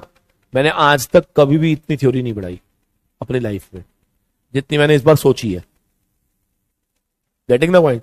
और उसका सीधा सीधा रीजन जो था वो यही था कि जो मुझे लगता है कि यार बच्चा जो है ना वो फेल ही इसलिए होता है क्योंकि वो थ्योरी छोड़ के जाता है, या वो पढ़ के नहीं जाता, या पढ़ता है लेकिन रिटेन नहीं कर पाता, है ना।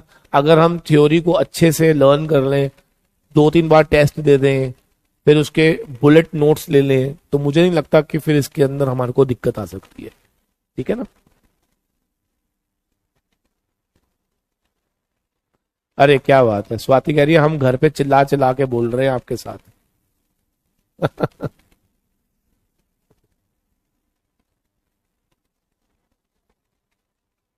चलो 11 तक डन। अब हम 12 से 20 की लाइन पकड़ेंगे।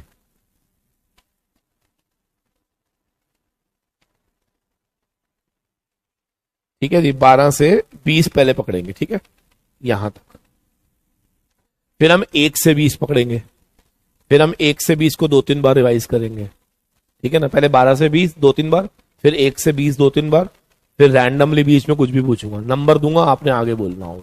फिर ऐसा भी होगा कि मैं आगे का बोलूंगा, आपने नंबर बोलना होगा, समझ रहे? यस। मैंने आते ही आज आपको बोला है कि इसी के नीचे, इसी वीडियो के नीचे मैंने व्हाट्सएप चैनल का ग्रुप डाल दिया है। आप सभी जितने बच्चे कहीं पर भी एडेड हो ना, तो भी इस व्हाट्सएप चैनल में ऐड हो जाओ, बिकॉज मेरे को भी बड़ी दिक्कत हो रही है, बड़े सारे ग्रुप्स में जा जाके मुझे ऐड करना पड़ रहा है हमें। तो एक जगह पे होएगा ना, तो सारा का सारा डिटेल, डाटा, टेस्ट सब इसी में ले आऊंगा मैं, तो मुझे बार बार हर ग्रुप में शेयर नहीं करना पड़ेगा। स्नेहा कह रही है सर हम पूरी कोशिश कर रहे हैं पास होने की। Sneha very good, come on, कोशिश करोगे तो देखो कोई ताकत नहीं है आपको फेल करे, सीधी सी बात तो मैं ये जानता हूं। मेरा मानना यह है कि 50% हम अपनी वजह से फेल होते हैं, 50% आईसीएसआई कर देता है, तो 100% हो जाता है। सर लिंक शो नहीं हो रहा, ऐसे मत बोल, देखो मैं, रुको मैं चेक करता हूं। आपने उसको रिफ्रेश करके देखो, मैंने बाद में डाला था। एक भाई सारे बच्चे जरा वीडियो को रिफ्रेश करोगे ना, एग्जिट करके फिर रिफ्रेश करके देखना, मिलेगा आपको।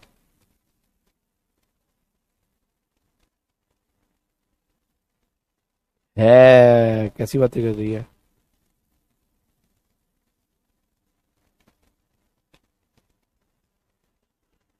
बिल्कुल है, इतना सुंदर सा लग रहा है। चलो अब इधर देखेंगे जरा सारे बच्चे, वेरी गुड। 12वां क्या है? Government grant. कौन क्या है? देखिए बहुत सारे लोगों को ना, कंपनीज को गवर्नमेंट की तरफ से ग्रांट्स मिलती है ना, गवर्नमेंट की तरफ से ग्रांट्स मिलती है। उस गवर्नमेंट ग्रांट्स को हम कैसे ट्रीट करेंगे? उस गवर्नमेंट ग्रांट को हम कैसे ट्रीट करेंगे? क्या ये AS12 बताता है? तो AS12 किसकी बात करता है बेटा? Government grant. 13 बातें करता है अकाउंटिंग फॉर इन्वेस्टमेंट्स। मान लो आज आपने कोई इन्वेस्टमेंट्स करी है, तो उन इन्वेस्टमेंट्स को हम अपनी किताबों में कैसे दिखाते हैं, क्या उसकी अकाउंटिंग के बारे में 13 बताता है। दोबारा बताओ, 12 क्या है? Government grants. 13 क्या है? Accounting for investment.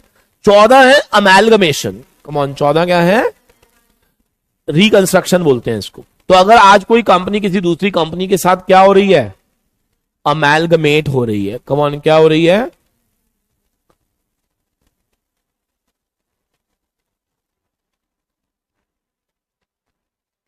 तो उस केस में उसका अकाउंटिंग ट्रीटमेंट क्या होगा? क्या वो AS14 बताता है? 15 बताता है एम्प्लॉय बेनिफिट्स। आज आप किसी भी एम्प्लॉय को किसी भी तरह का कोई भी बेनिफिट दे रहे हो, तो उसका ट्रीटमेंट क्या है? चलो दोबारा से, 12वां क्या है? Government grant. सारे मेरे पीछे पीछे बोलेंगे। 12वां क्या है? 13 accounting for investment, 14 accounting for amalgamation, 15 क्या है? एम्प्लॉय बेनिफिट्स, 12 क्या है? गवर्नमेंट ग्रांट, 13 क्या है? अकाउंटिंग फॉर इन्वेस्टमेंट, 14 क्या है? अमेलगमेशन, 15 क्या है? Employ benefits. ठीक है जी। 16 नंबर पे आता है बोरोइंग कॉस्ट। मान लो आपने आज लोन लिया, तो लोन जब लेते हैं तो क्या उसका ब्याज होता है? उस ब्याज को क्या बोलोगे? Borrowing cost. क्या बोलोगे? तो वो बोरोइंग कॉस्ट का क्या ट्रीटमेंट होगा, ये हमें बताता है AS16। कौन कौन बताता है? AS16। फिर आता है सेगमेंट रिपोर्टिंग। सेगमेंट रिपोर्टिंग क्या होती है बेटा? जैसे मान लो आज एक कंपनी अलग अलग सेगमेंट्स में काम कर रही है, अलग अलग ज्योग्राफिकल रीजन्स में काम कर रही है, अलग अलग प्रोडक्ट में काम कर रही है, अलग अलग ऑडियंस में काम कर रही है, तो क्या उसके बड़े सारे सेगमेंट्स हो गए? सोचो, अगर मैं ये कहूं कि मैं, जैसे एक टाटा है, टाटा स्टील्स भी है, टाटा सॉल्ट भी है, टाटा टेक्नोलॉजी में भी है, टाटा मोटर्स में, क्या ये उसके क्या है? अलग अलग सेगमेंट्स है। तो सेगमेंट रिपोर्टिंग करनी होती है। ऐसी रिलेटेड पार्टी डिस्क्लोजर होता है किसमें? AS18 में। कमॉन, किसमें? 19 लीज की बात करता है और 20 बात करता है अर्निंग पर शेयर की। एक बार दोबारा से, 12 government grant, 13 accounting for investment, 14 amalgamation, 15 employ benefit, 16 borrowing cost, 17 segment reporting, 18 related party disclosure 19, lease 20वां, ईपीएस अर्निंग पर शेयर। अब सारे बच्चे जल्दी जल्दी लिखेंगे जैसे जैसे मैं बोलूंगा, शुरू से बोलूंगा। AS1 disclosure of accounting policies, AS2 inventory valuation, AS3 cash flow statement, AS4 contingencies and event occurring after balance sheet date, AS5 profit and loss for the year, prior period item and changes in accounting policies, AS7 construction contract, AS8 revenue recognition नहीं होता, AS8 तो है ही नहीं, 9 होता है।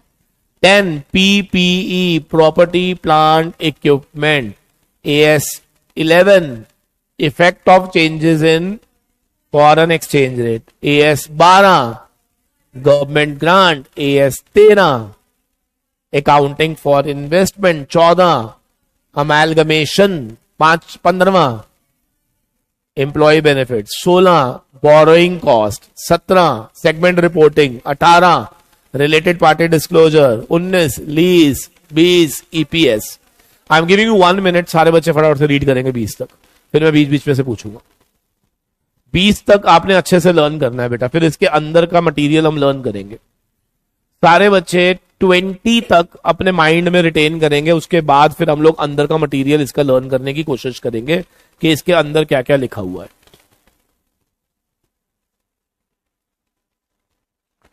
Sir CS professional की revision 9 को fix है ना बेटा, 9 तारीख को फिक्स की हुई है मैंने।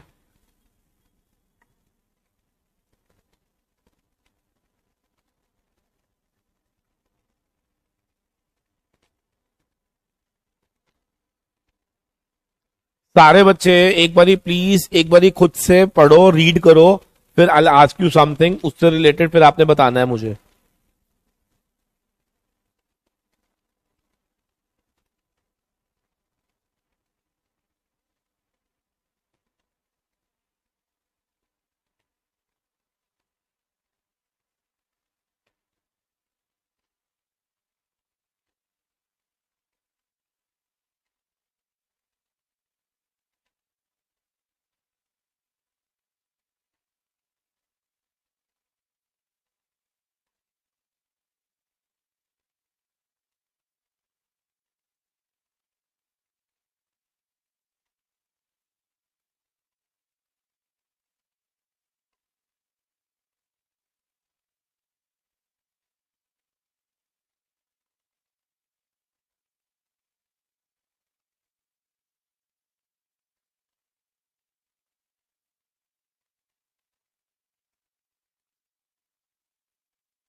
चलो बच्चे कह रहे डन हो गया, रेडी। चलो एक बार जरा फटाफट से सब तैयार हो जाओ, everybody please get ready now. बताओ AS14 क्या है? Accounting for amalgamation. AS15 employ benefits. AS3 cash flow statement. बच्चे कह रहे हैं सर हम लिखने में टाइम लगा रहे हैं, आप आगे बढ़ जाते हो।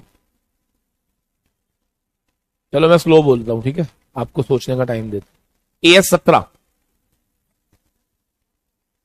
17 AS17 segment reporting. Very good. AS17 क्या है?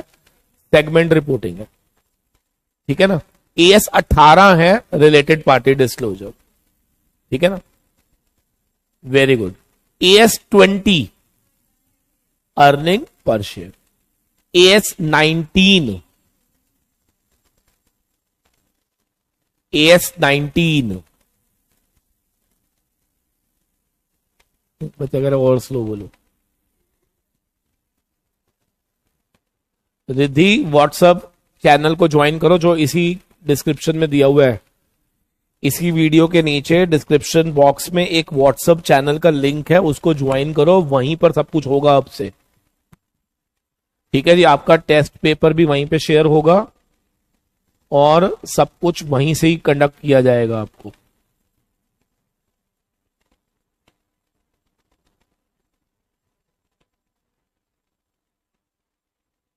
ठीक है, अब आप मुझे बताओ, इफ आई से AS11 क्या है? Effect of changes in foreign exchange rates. Effect of changes in foreign exchange rate, very well done. ठीक है ना, effect of changing in foreign exchange rate. ठीक है, अच्छा कौन बताएगा? Prior period item and changes in accounting policies, AS का number बताओ। 5। Prior period item and effect of changes in accounting policies is given in AS 5। Yes, 4 में आता है after balance sheet date, contingencies and events occurring after balance sheet dates, वो सारे किस में चले जाते हैं? 4 में चले जाते हैं। क्या सबको क्लियर हो गया बेटा? Very good. अच्छा, अब आपने फिर से बताना है what about AS16।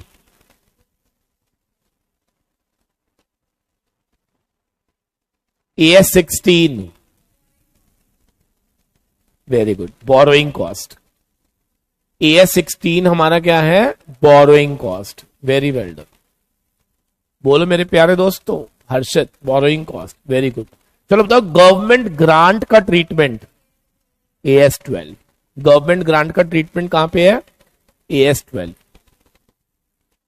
Very good. चले अब आगे चले 21 ऑनवर्ड। ठीक है, चलो अब 21 से लेके 29 तक हम ये पूरी लिस्ट लर्न कर लेंगे, तो क्या एटलीस्ट हमारे को अकाउंटिंग स्टैंडर्ड की लिस्ट तो लर्न हो ही गई। फिर उसके बाद अब हमें क्या करना है? इसके अंदर के चीजों को स्टडी करना है कि ये सब चीजें होती क्या है ना। AS1 क्या कहता है, 2 क्या कहता है, 3 क्या कहता है, something like this. Very well done. अब देखो, मैं आपको ना एक तरीका बता रहा हूं, ठीक है? तो आप क्या करो, 21 मार्क करो, 21 मार्क करो, 27 मार्क करो और 23 मार्क करो। 21, 23, 27 बोलो। ठीक है, 21, 23 और 27। प्लीज सुनते रहना। मैंने इन तीनों को इकट्ठा क्यों करा, अभी लॉजिक समझ आएगा।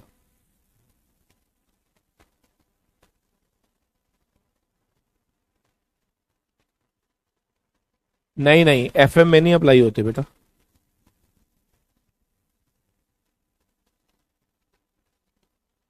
Not applicable in FM। पहले समझते हैं क्या लिखा हुआ है। यहां पे लिखा हुआ है, देखो, आज कोई भी कंपनी किसी दूसरी कंपनी के साथ या तो होल्डिंग सब्सिडी रिलेशनशिप में होती है, या एसोसिएट होती है, या उसके साथ वो ज्वाइंट वेंचर बनाती है। ठीक है, आपको नहीं लगता कि इन सब में क्या रिपोर्टिंग्स होती होंगी, अकाउंटिंग्स होती होंगी और इनके कंसोलिडेटेड बुक्स ऑफ अकाउंट्स बनते होंगे? जैसे आपको याद होगा कि हमने अकाउंटिंग कंसोलिडेशन अकाउंट्स पढ़ा था, चैप्टर याद है? कंसोलिडेशन का चैप्टर याद है? बोलो। तो कंसोलिडेशन के चैप्टर को जब हमने पढ़ा था, याद करो कि उस कंसोलिडेशन के चैप्टर में क्या हमने कंसोलिडेटेड फाइनेंशियल स्टेटमेंट बनानी सिखाई थी या नहीं? वो जो हमने सीखी थी ना, वो क्या था? AS21। वो जो भी मैं आपको सिखा रहा था वो एज पर क्या थी? AS21। ऐसे ही अगर मान लो आपने कुछ इन्वेस्टमेंट्स करी हुई हैं, किसमें? अपनी एसोसिएट्स में, तो उसकी अकाउंटिंग कौन बताता है? 23। और 27 बताता है कि अगर आपका कोई इंटरेस्ट है किसमें, तो उसका फाइनेंशियल रिपोर्टिंग कैसे करना है, ये 27 बताता है। तो 21 सारे बच्चे बोलेंगे 21, 23, 27, जब भी बोलेंगे एक साथ बोलना। बताओ 21 कंसोलिडेशन ऑफ फाइनेंशियल स्टेटमेंट, 21 के बाद 23 accounting for investment in associates, फिर फाइनेंशियल रिपोर्टिंग किसकी, of interest in joint venture. तो आपका ज्वाइंट वेंचर में कितना इंटरेस्ट है, क्या उसकी फाइनेंशियल रिपोर्टिंग, आपने एसोसिएट में कितनी इन्वेस्टमेंट करी उसकी अकाउंटिंग, और अगर आपकी कोई सब्सिडरी है तो उसकी कंसोलिडेटेड फाइनेंशियल स्टेटमेंट। तो मुझे दोबारा बताओ, how to draw CFS 21, how to do accounting for investment in associates 23, how to give financial reporting of interest in joint venture. समझ आ रहा है? How to draw consolidated financial statement, how to do accounting of investment in associate, how to do financial reporting of interest in joint venture, that is 27। तो क्या 3 हो गए हमारे, 21, 23, 27 चलेगा? सारे बच्चे ओके कर दीजिए। क्या ये 3 हमें लर्न हो गए या नहीं? पक्का? और जब भी करेंगे तो क्या इनको इकट्ठा ही करेंगे? इनफैक्ट मैं तो 14 को भी इकट्ठा रखना चाहता हूं, अमेलगमेशन। समझ रहे हैं? देखो अमेलगमेशन 14 में, कंसोलिडेशन 21 में, इन्वेस्टमेंट इन ज्वाइंट वेंचर 23 में, financial reporting of interest in joint venture 27 में। 14, 21, 23, 23 बोलो, समझ आ गया ना? Very well done. अब आगे देखेंगे जरा सारे बच्चे, वेरी गुड, बहुत प्यारे बच्चे हैं, घूरते हैं। Accounting for taxes on income. देखिए मैंने आपको याद होगा एक वर्ड यूज करा था, deferred tax asset, deferred tax liability, याद आ रहा है? वो बेसिकली यहां से समझ आता है हमें, AS 22 से। तो AS 22 बताता है कि हमारी इनकम पर जो भी टैक्सेस है ना, उसकी अकाउंटिंग कैसे होगी। बोलो अकाउंटिंग किसकी बेटा? टैक्सेस ऑन इनकम, किस पर? ऑन, देखो accounting for taxes on income, खत्म। ये 22 है। 24 क्या है? Discontinuing operation. कई बार क्या होता है कि मान लो मैं 10 बिजनेस कर रहा हूं, बीच में से एक मैंने छोड़ दिया, तो कोई बिजनेस को मैंने क्या कर दिया? डिसकंटिन्यू कर दिया। किसी बिजनेस ऑपरेशन को क्या कर दिया? तो उसके डिस्क्लोजर्स के बारे में कौन बताता है? 24। दोबारा से बात करें, 21 consolidation, consolidation of financial statement. नहीं, रॉक 13 जो है वो नॉर्मल इन्वेस्टमेंट की बात कर रहा है, और 23 बात करता है इन्वेस्टमेंट इन एसोसिएट्स। तो जब आप नॉर्मल कहीं पे इन्वेस्ट कर रहे हैं तो वो 13 डील करेगा, लेकिन अगर आप इन्वेस्टमेंट किसमें कर रहे हैं तो क्या वो 23 डील करेगा। और अगर आपका इंटरेस्ट है वेंचर के अंदर तो उसकी रिपोर्टिंग 27 डील करेगा। कंसोलिडेटेड फाइनेंशियल स्टेटमेंट 21 डील करेगा, अमेलगमेशन 14 डील करेगा, और accounting for taxes on income 22 deal करेगा, डिसकंटिन्यूइंग ऑपरेशन 24 डील करेगा। क्या यहां तक डन हो गया था? बोलो डन। गवर्नमेंट से ग्रांट मिली तो वेरी गुड, और बोरोइंग से रिलेटेड कॉस्ट का treatment 16, amalgamation 14, consolidation 21, consolidation 21, joint venture 27, investment की बात करूंगा तो 13, इन्वेस्टमेंट इन, ब्यूटीफुल, वेरी वेल डन। सारे बच्चे प्लीज एक बार कंफर्म करेंगे क्या उनको दिमाग में बैठ रहा है या नहीं, ये बता दो बस। आप समझ रहे हो? देखो लिस्ट लर्न होने से आपको कॉन्फिडेंस बढ़ेगा। अब हम सिर्फ अंदर की बातें करेंगे, है ना? दोबारा से बढ़े, AS1। अब सारे बच्चे प्लीज मन में बोलना है अपने अपने घर में चिल्ला चिल्ला के। AS1 disclosure of accounting policies, AS2 inventory valuation, AS3 cash flow statement, AS4 contingencies and event occurring after balance sheet date, profit and loss for the year prior period item and changes in accounting या AS 5, 6 है नहीं, 7 construction contract, 8 है नहीं, 9 बताओ revenue recognition, 10 PPE plant property equipment, ठीक है, property plant and equipment. फिर उसके बाद 11 effect of changes in foreign exchange rate, 12 क्या है, 12 क्या है गवर्नमेंट ग्रांट्स, 13 क्या है अकाउंटिंग फॉर इन्वेस्टमेंट, 23 क्या है accounting for investment in associates, 14 क्या है अमेलगमेशन, 21 क्या है कंसोलिडेशन, 27 क्या है financial reporting of interest in joint venture, 15 क्या है एम्प्लॉय बेनिफिट, 16 क्या है बोरोइंग कॉस्ट, 17 क्या है सेगमेंट रिपोर्टिंग, 18 क्या है रिलेटेड पार्टी ट्रांजैक्शन, 20 क्या है, 19 क्या है लीज, समझ आ गया, 22 क्या है ट्रीटमेंट ऑफ या accounting for taxes on income, 24 क्या है डिसकंटिन्यूइंग ऑपरेशन। सो ब्यूटीफुल, समझ आया, बोल दो बेटा जी, वेरी गुड। तो हम कैसे पढ़ रहे हैं, सबसे पहले हमने समझा what is the meaning of accounting standard, what are the advantages of accounting standard, फिर हमने पढ़ा कितने अकाउंटिंग स्टैंडर्ड है, कौन कौन से इफेक्टिव है, फिर उसकी लिस्ट पढ़ रहे हैं हम, डन। अब आ जाते हैं बेटा जी, 1 2 3 4 रह गए हमारे।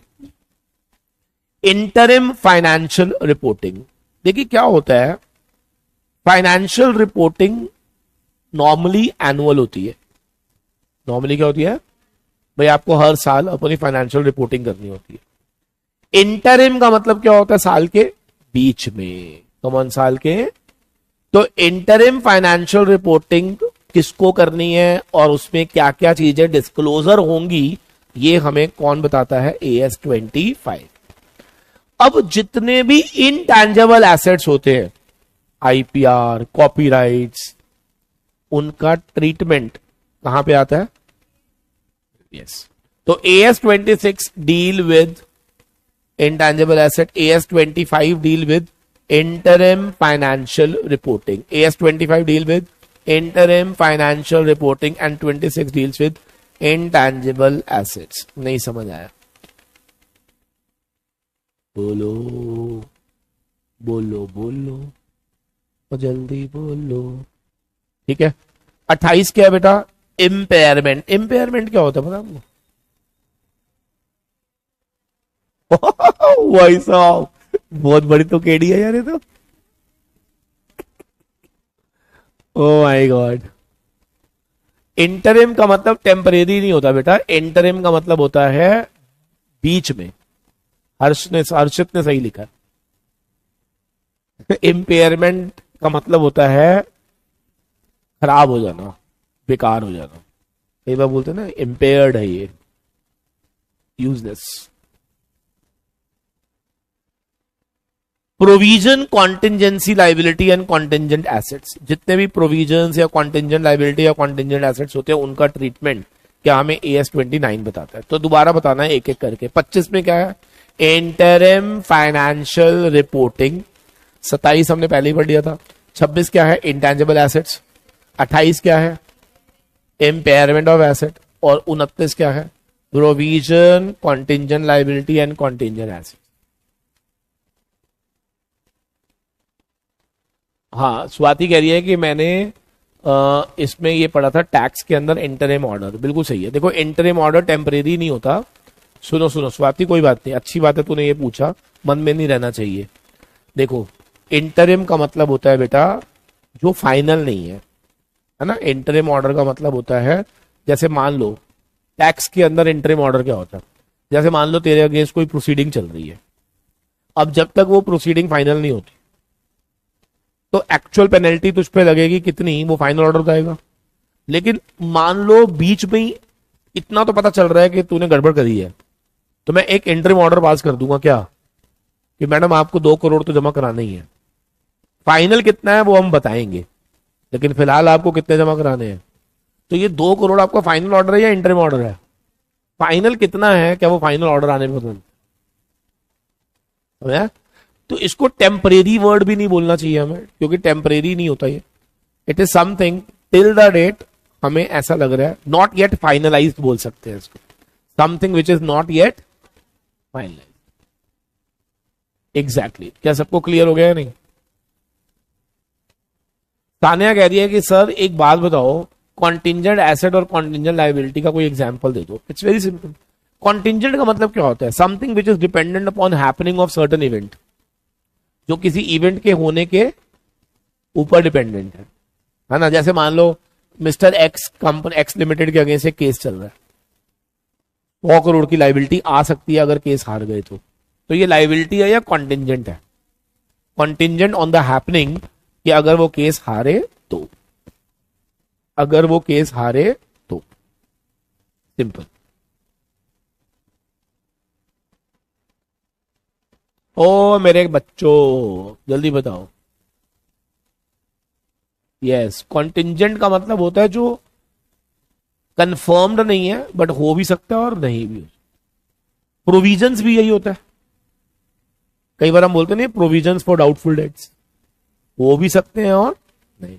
तो समथिंग जो कॉन्टिंजेंट है या समथिंग जिसके लिए हमें क्या बनाना है प्रोविजन, उसको डील कौन करता है? 29। 25 किसको डील करता है? Interim financial reporting. 26 intangible asset. 27 तो हमने पढ़ ही लिया था, financial reporting of interest in joint venture. 28 क्या था? Impairment of asset. 29 क्या था? Provisions, contingent assets, contingent liabilities. Very well done, सबको समझ आ गया? बोलो, हो जाए एक बार दोबारा से बोलो। 29 के 29 देखो तुम्हें लर्न हो गए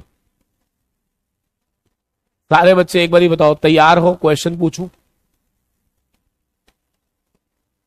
beautiful.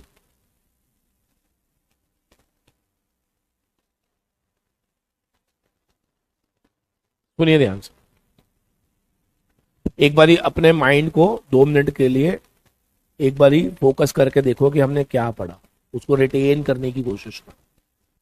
AS1 disclosure of accounting policies, AS2 inventory valuation.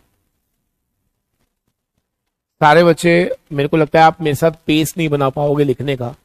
मैं चाहता हूं कि आप अपने मन में अपने साथ जहां पे बैठे हो वहां पे रिपीट करो, ठीक है ना। AS3 cash flow statement, AS4 contingency and event occurring after balance sheet date, AS5 profit and loss for the period prior period item and changes in accounting policy. AS6 है नहीं, 7 कंस्ट्रक्शन कॉन्ट्रैक्ट, 8 है नहीं, 9 क्या है?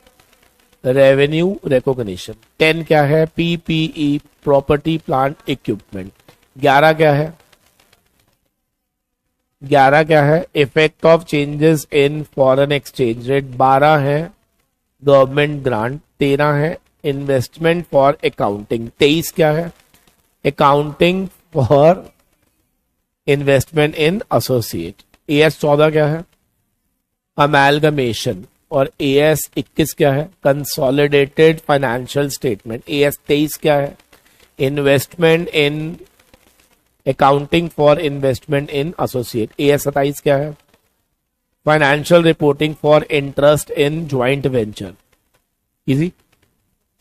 AS15 employ benefits, 16 government grant borrowing cost, 17 segment reporting, 18 related party transaction, 19 lease, 20 EPS, 22 है accounting for taxes on income, 24 है discontinuing operation, 25 है interim financial reporting, 26 है इंटेंजिबल एसेट, 28 है इम्पेयरमेंट ऑफ एसेट, 29 है provision contingency liability and contingent asset. Beautiful, हो गया learn? Done? ठीक है। अब एक ना क्वेश्चन आया था पेपर में, वो क्या कहता है कि जैसे मान लो किसी लॉ में कुछ चीज लिखी हुई है और वो इन कॉन्ट्राडिक्शन है विद अकाउंटिंग स्टैंडर्ड्स, क्या ये पॉसिबल है? बोलो बेटा। तो ऐसे में कौन सी चीज प्रिविलेंट होनी चाहिए? क्या प्रिवेल करेगा? That is my question. लिखा है if there is any conflict in act and accounting standard then what shall prevail. बेशक क्वेश्चन बना लो, ये पेपर में आया हुआ है।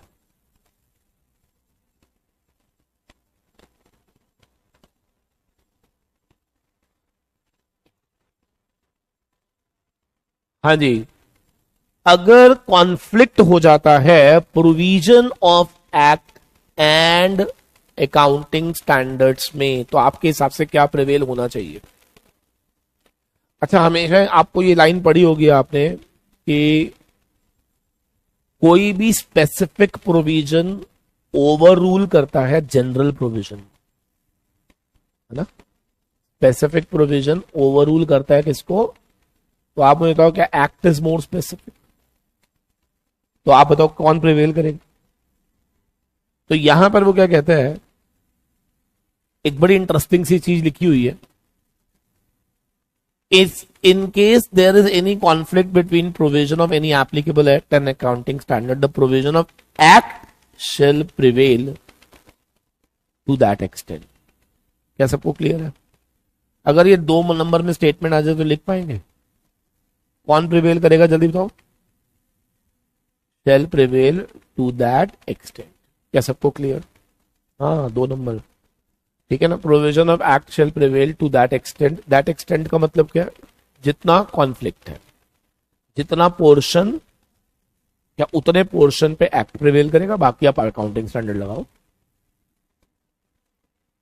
क्या सबको क्लियर है या नहीं? Very good.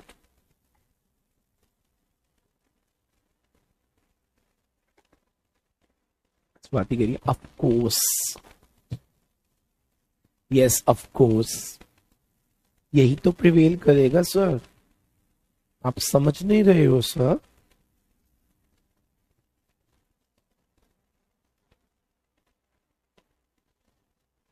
चलो ब्यूटीफुल, आगे बढ़ते हैं बेटा। सर अब हमें क्या पढ़ना है ना, हमें इनके अंदर की चीजें पढ़नी है, राइट? अंदर की चीजें पढ़नी है। तो जब मैं अंदर की चीज पढ़ाऊंगा ना, तो उसके लिए अब आपको थोड़ा सा अपने आप को समझना पड़ेगा कि हमें अंदर पढ़ना क्या है ना? तो आज के सेशन में हम लोग 2 अकाउंटिंग स्टैंडर्ड्स को डिटेल में पढ़ने जा रहे हैं, AS1 एंड AS2। 3 मुझे पढ़ाना नहीं है, बताओ क्यों? क्योंकि कैश फ्लो स्टेटमेंट जो आपने पढ़ा था, क्या वो एज पर ऑलरेडी? यस, तो मेरे को लगता है उसमें कुछ समझने वाले था ही। ठीक है बेटा, तो अब हम 2 अकाउंटिंग स्टैंडर्ड को अच्छे से समझने जा रहे हैं, AS1 एंड 2 को। ठीक है। अच्छा, ये चैप्टर लेंथी है ना, क्योंकि इसकी वेटेज भी अच्छी आती है। क्लियर है या नहीं? देखो, थ्योरी जिसको हम कई बार बोलते हैं ना, प्योर थ्योरी चैप्टर, ये उनमें से है। कई थ्योरी ऐसी होती है जो विद प्रैक्टिकल आती है, जैसे मार्जिनल कॉस्टिंग का चैप्टर है, उसमें भी थ्योरी आती है, लेकिन वो प्रैक्टिकल थ्योरी है, वो प्रैक्टिकल के साथ ही कवर हो जाती है। लेकिन ये वो थ्योरी है जो कहीं और कवर, क्या इसको पढ़ना पड़ता है, रिटेन करना पड़ता है, लर्न करना पड़ता है, लिख के देखना पड़ता है। समझ आ रही है? तो ये वैसी वाली थ्योरी है। ठीक है सर। अच्छा, कल का टेस्ट का टाइम बताओगे आप?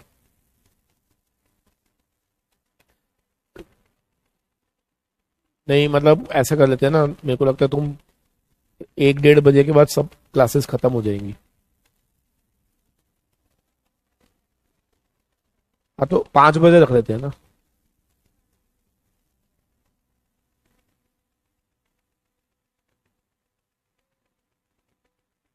टेस्ट का टाइम रख लेते हैं,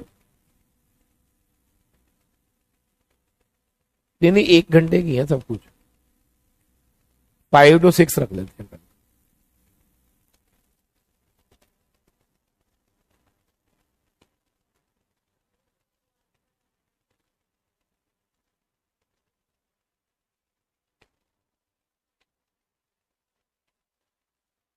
बात ही कह रही है, मुझे तो प्रैक्टिकल अच्छा लगता है, थ्योरी से तो मुझे नफरत है, लेकिन आप जैसे करा रहे हो मुझे अच्छे से समझ भी आ गया है।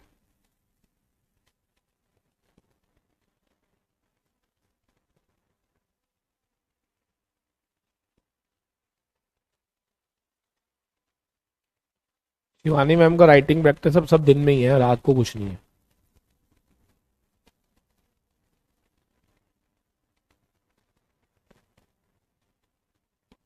ठीक है, अभी तो देखो जरा, डिस्क्लोजर ऑफ अकाउंटिंग पॉलिसीज, पहले ना आपको समझाता हूं क्या होता, ठीक है।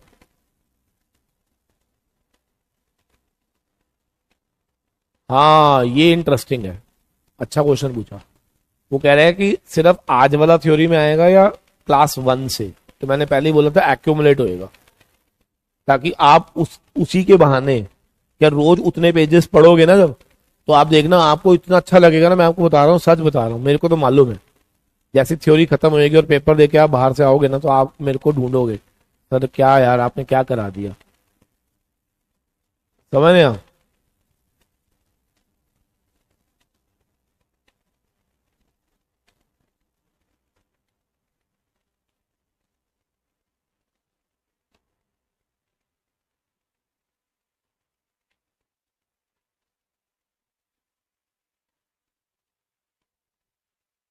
चलिए अभी तो देखेंगे जरा सारे।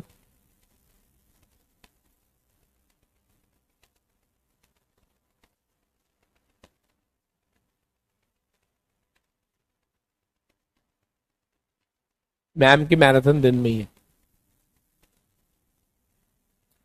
देखो सबसे पहले ना हमें ये समझना पड़ेगा सर ये पॉलिसीज क्या होती है, कौन सी पॉलिसीज को डिस्क्लोज करने की बात करते हैं।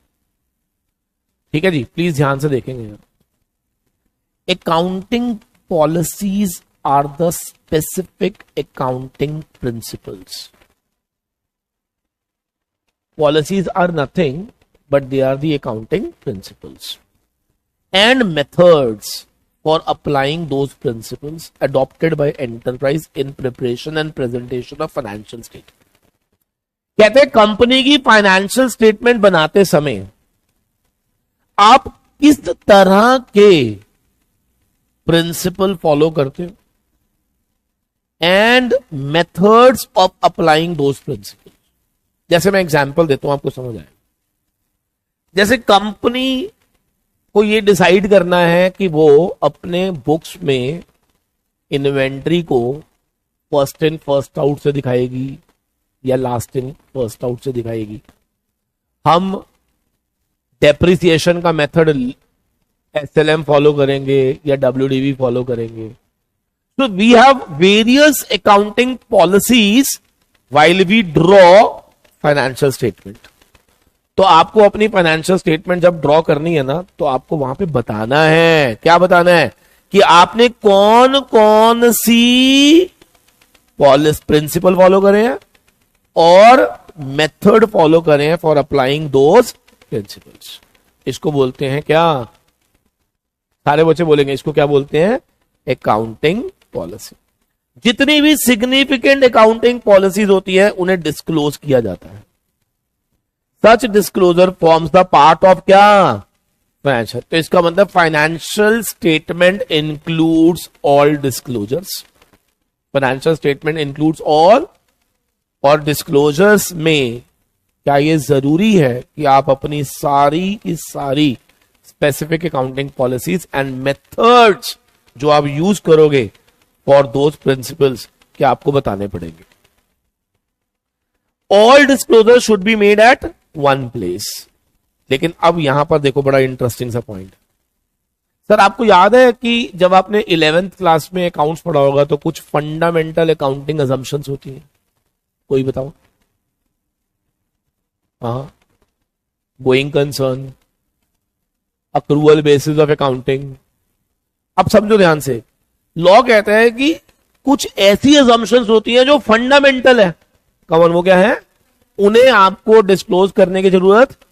लेकिन अगर आप उनको नहीं फॉलो कर रहे तो डिस्क्लोजर देना है। यानी कि यहां पे डिस्क्लोजर कब देना है, उनको बताने के लिए या उनको ना बताने के लिए।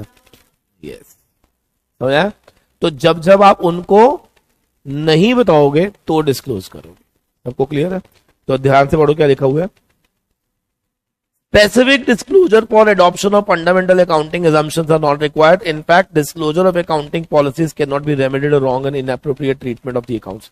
ये कोई बात नहीं, इसको छोड़ सकते हो आप।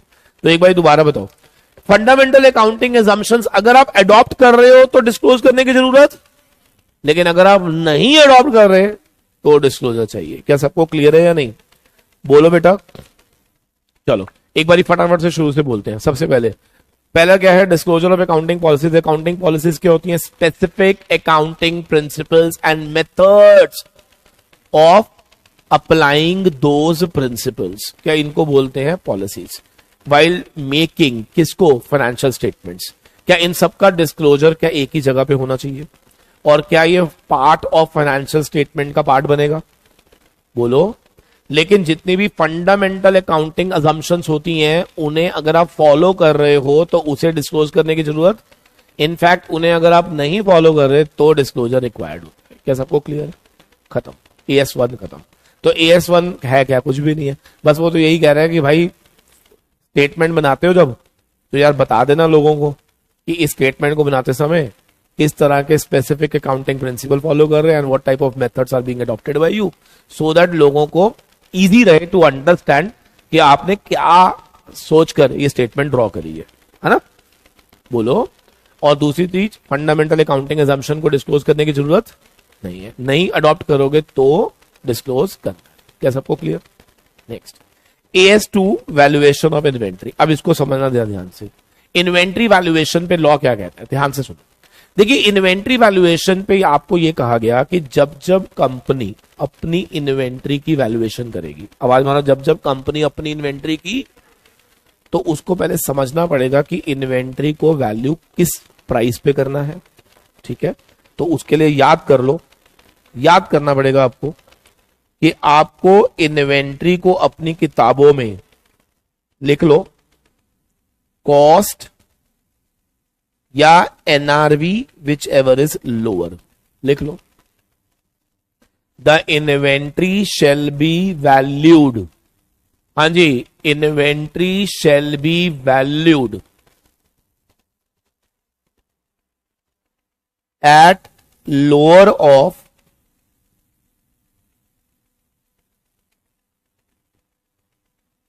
कॉस्ट और NRV।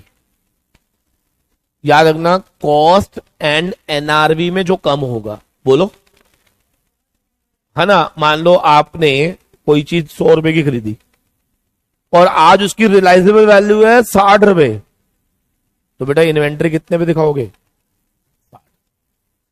आपने कोई चीज 100 रुपए की खरीदी और उसकी आज रियलाइजेबल वैल्यू है 160 रुपए, तो कितने में दिखाओगे? 100। Lower, which ever is lower. तो अगर पेपर में आ जाए inventory shall be valued in the books at what value? Cost और NRV विच एवर इज, समझ आ गया? बोलो, कॉस्ट और NRV whichever is lower. बस AS2 ने इतना ही बोला। लेकिन अब दिमाग में क्वेश्चन आया, सर कॉस्ट क्या होती है? तो अब उसने बताया कॉस्ट का मतलब क्या है। ठीक है जी, कॉस्ट का मतलब क्या है? एक सवाल पूछूं, जब मैं यहां पे इन्वेंट्री बोलता हूं तो इन्वेंट्री का मतलब इनपुट भी होता होगा, WIP भी होता होगा और फिनिश गुड्स भी होता होगा। भाई स्टॉक ही तो है, स्टॉक किसी का भी हो सकता है, इनपुट का भी हो सकता है, वर्क इन प्रोग्रेस का भी हो सकता है और फिनिश गुड्स का भी हो सकता है। मेरा क्वेश्चन प्लीज ध्यान से सुनेंगे। मेरा जो प्रश्न है वो ये है कि जब हम इन्वेंट्री की यहां पे बात कर रहे हैं तो कोई भी हो सकता है, तो तुम मुझे बताओ फिनिश गुड्स में क्या खाली रॉ मटेरियल की वैल्यू लोगे या कन्वर्जन कॉस्ट भी लोगे? कन्वर्जन कॉस्ट समझते हैं ना? रॉ मटेरियल को फिनिश बनाने में जो कन्वर्ट करने में पैसे लगे होंगे, क्या वो भी तो आएगा? अभी शर्ट की वैल्यू निकालोगे जब, तो क्या खाली फैब्रिक की कॉस्ट लोगे या कन्वर्जन कॉस्ट, लेबर, ओवरहेड्स, क्या ये सब आएंगे?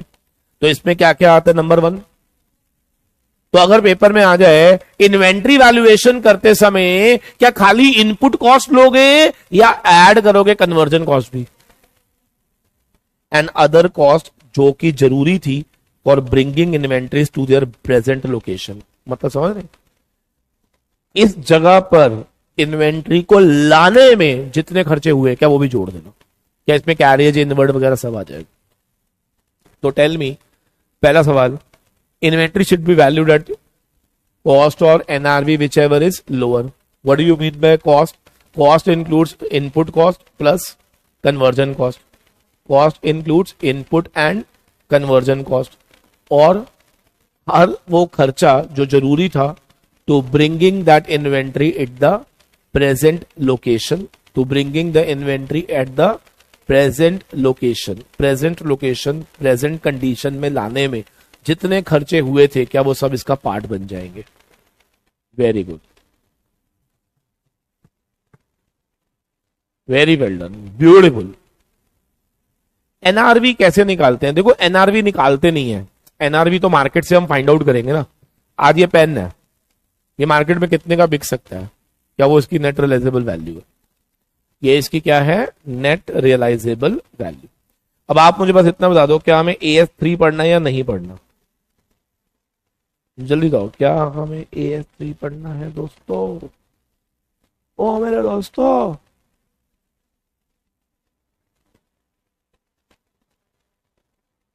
नहीं, बिल्कुल भी नहीं। Very well done, very well done. चलिए अब सुनो ध्यान से, AS3 मैं मान के चल रहा हूं हमने पढ़ लिया, तो हमने AS29 तक पूरी लिस्ट लर्न कर ली और 3 AS हमारे खत्म हो गए।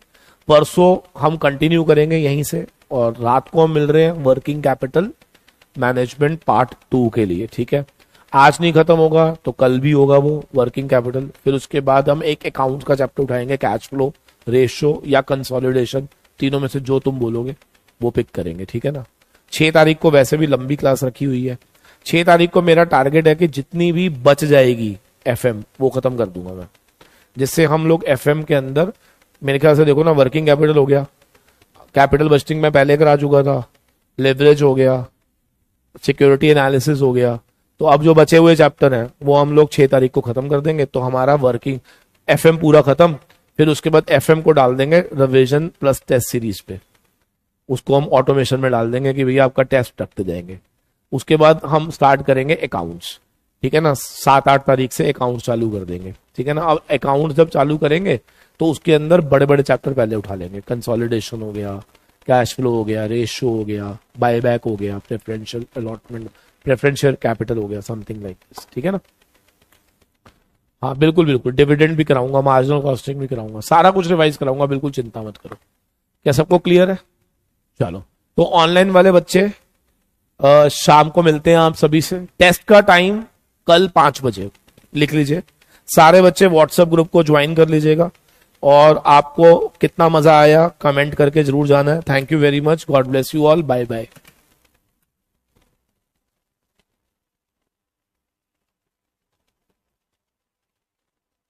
ठीक है, सारे बच्चे कमेंट कर देना बेटा, नहीं तो मैंने पकड़ पकड़ के मारना सबको।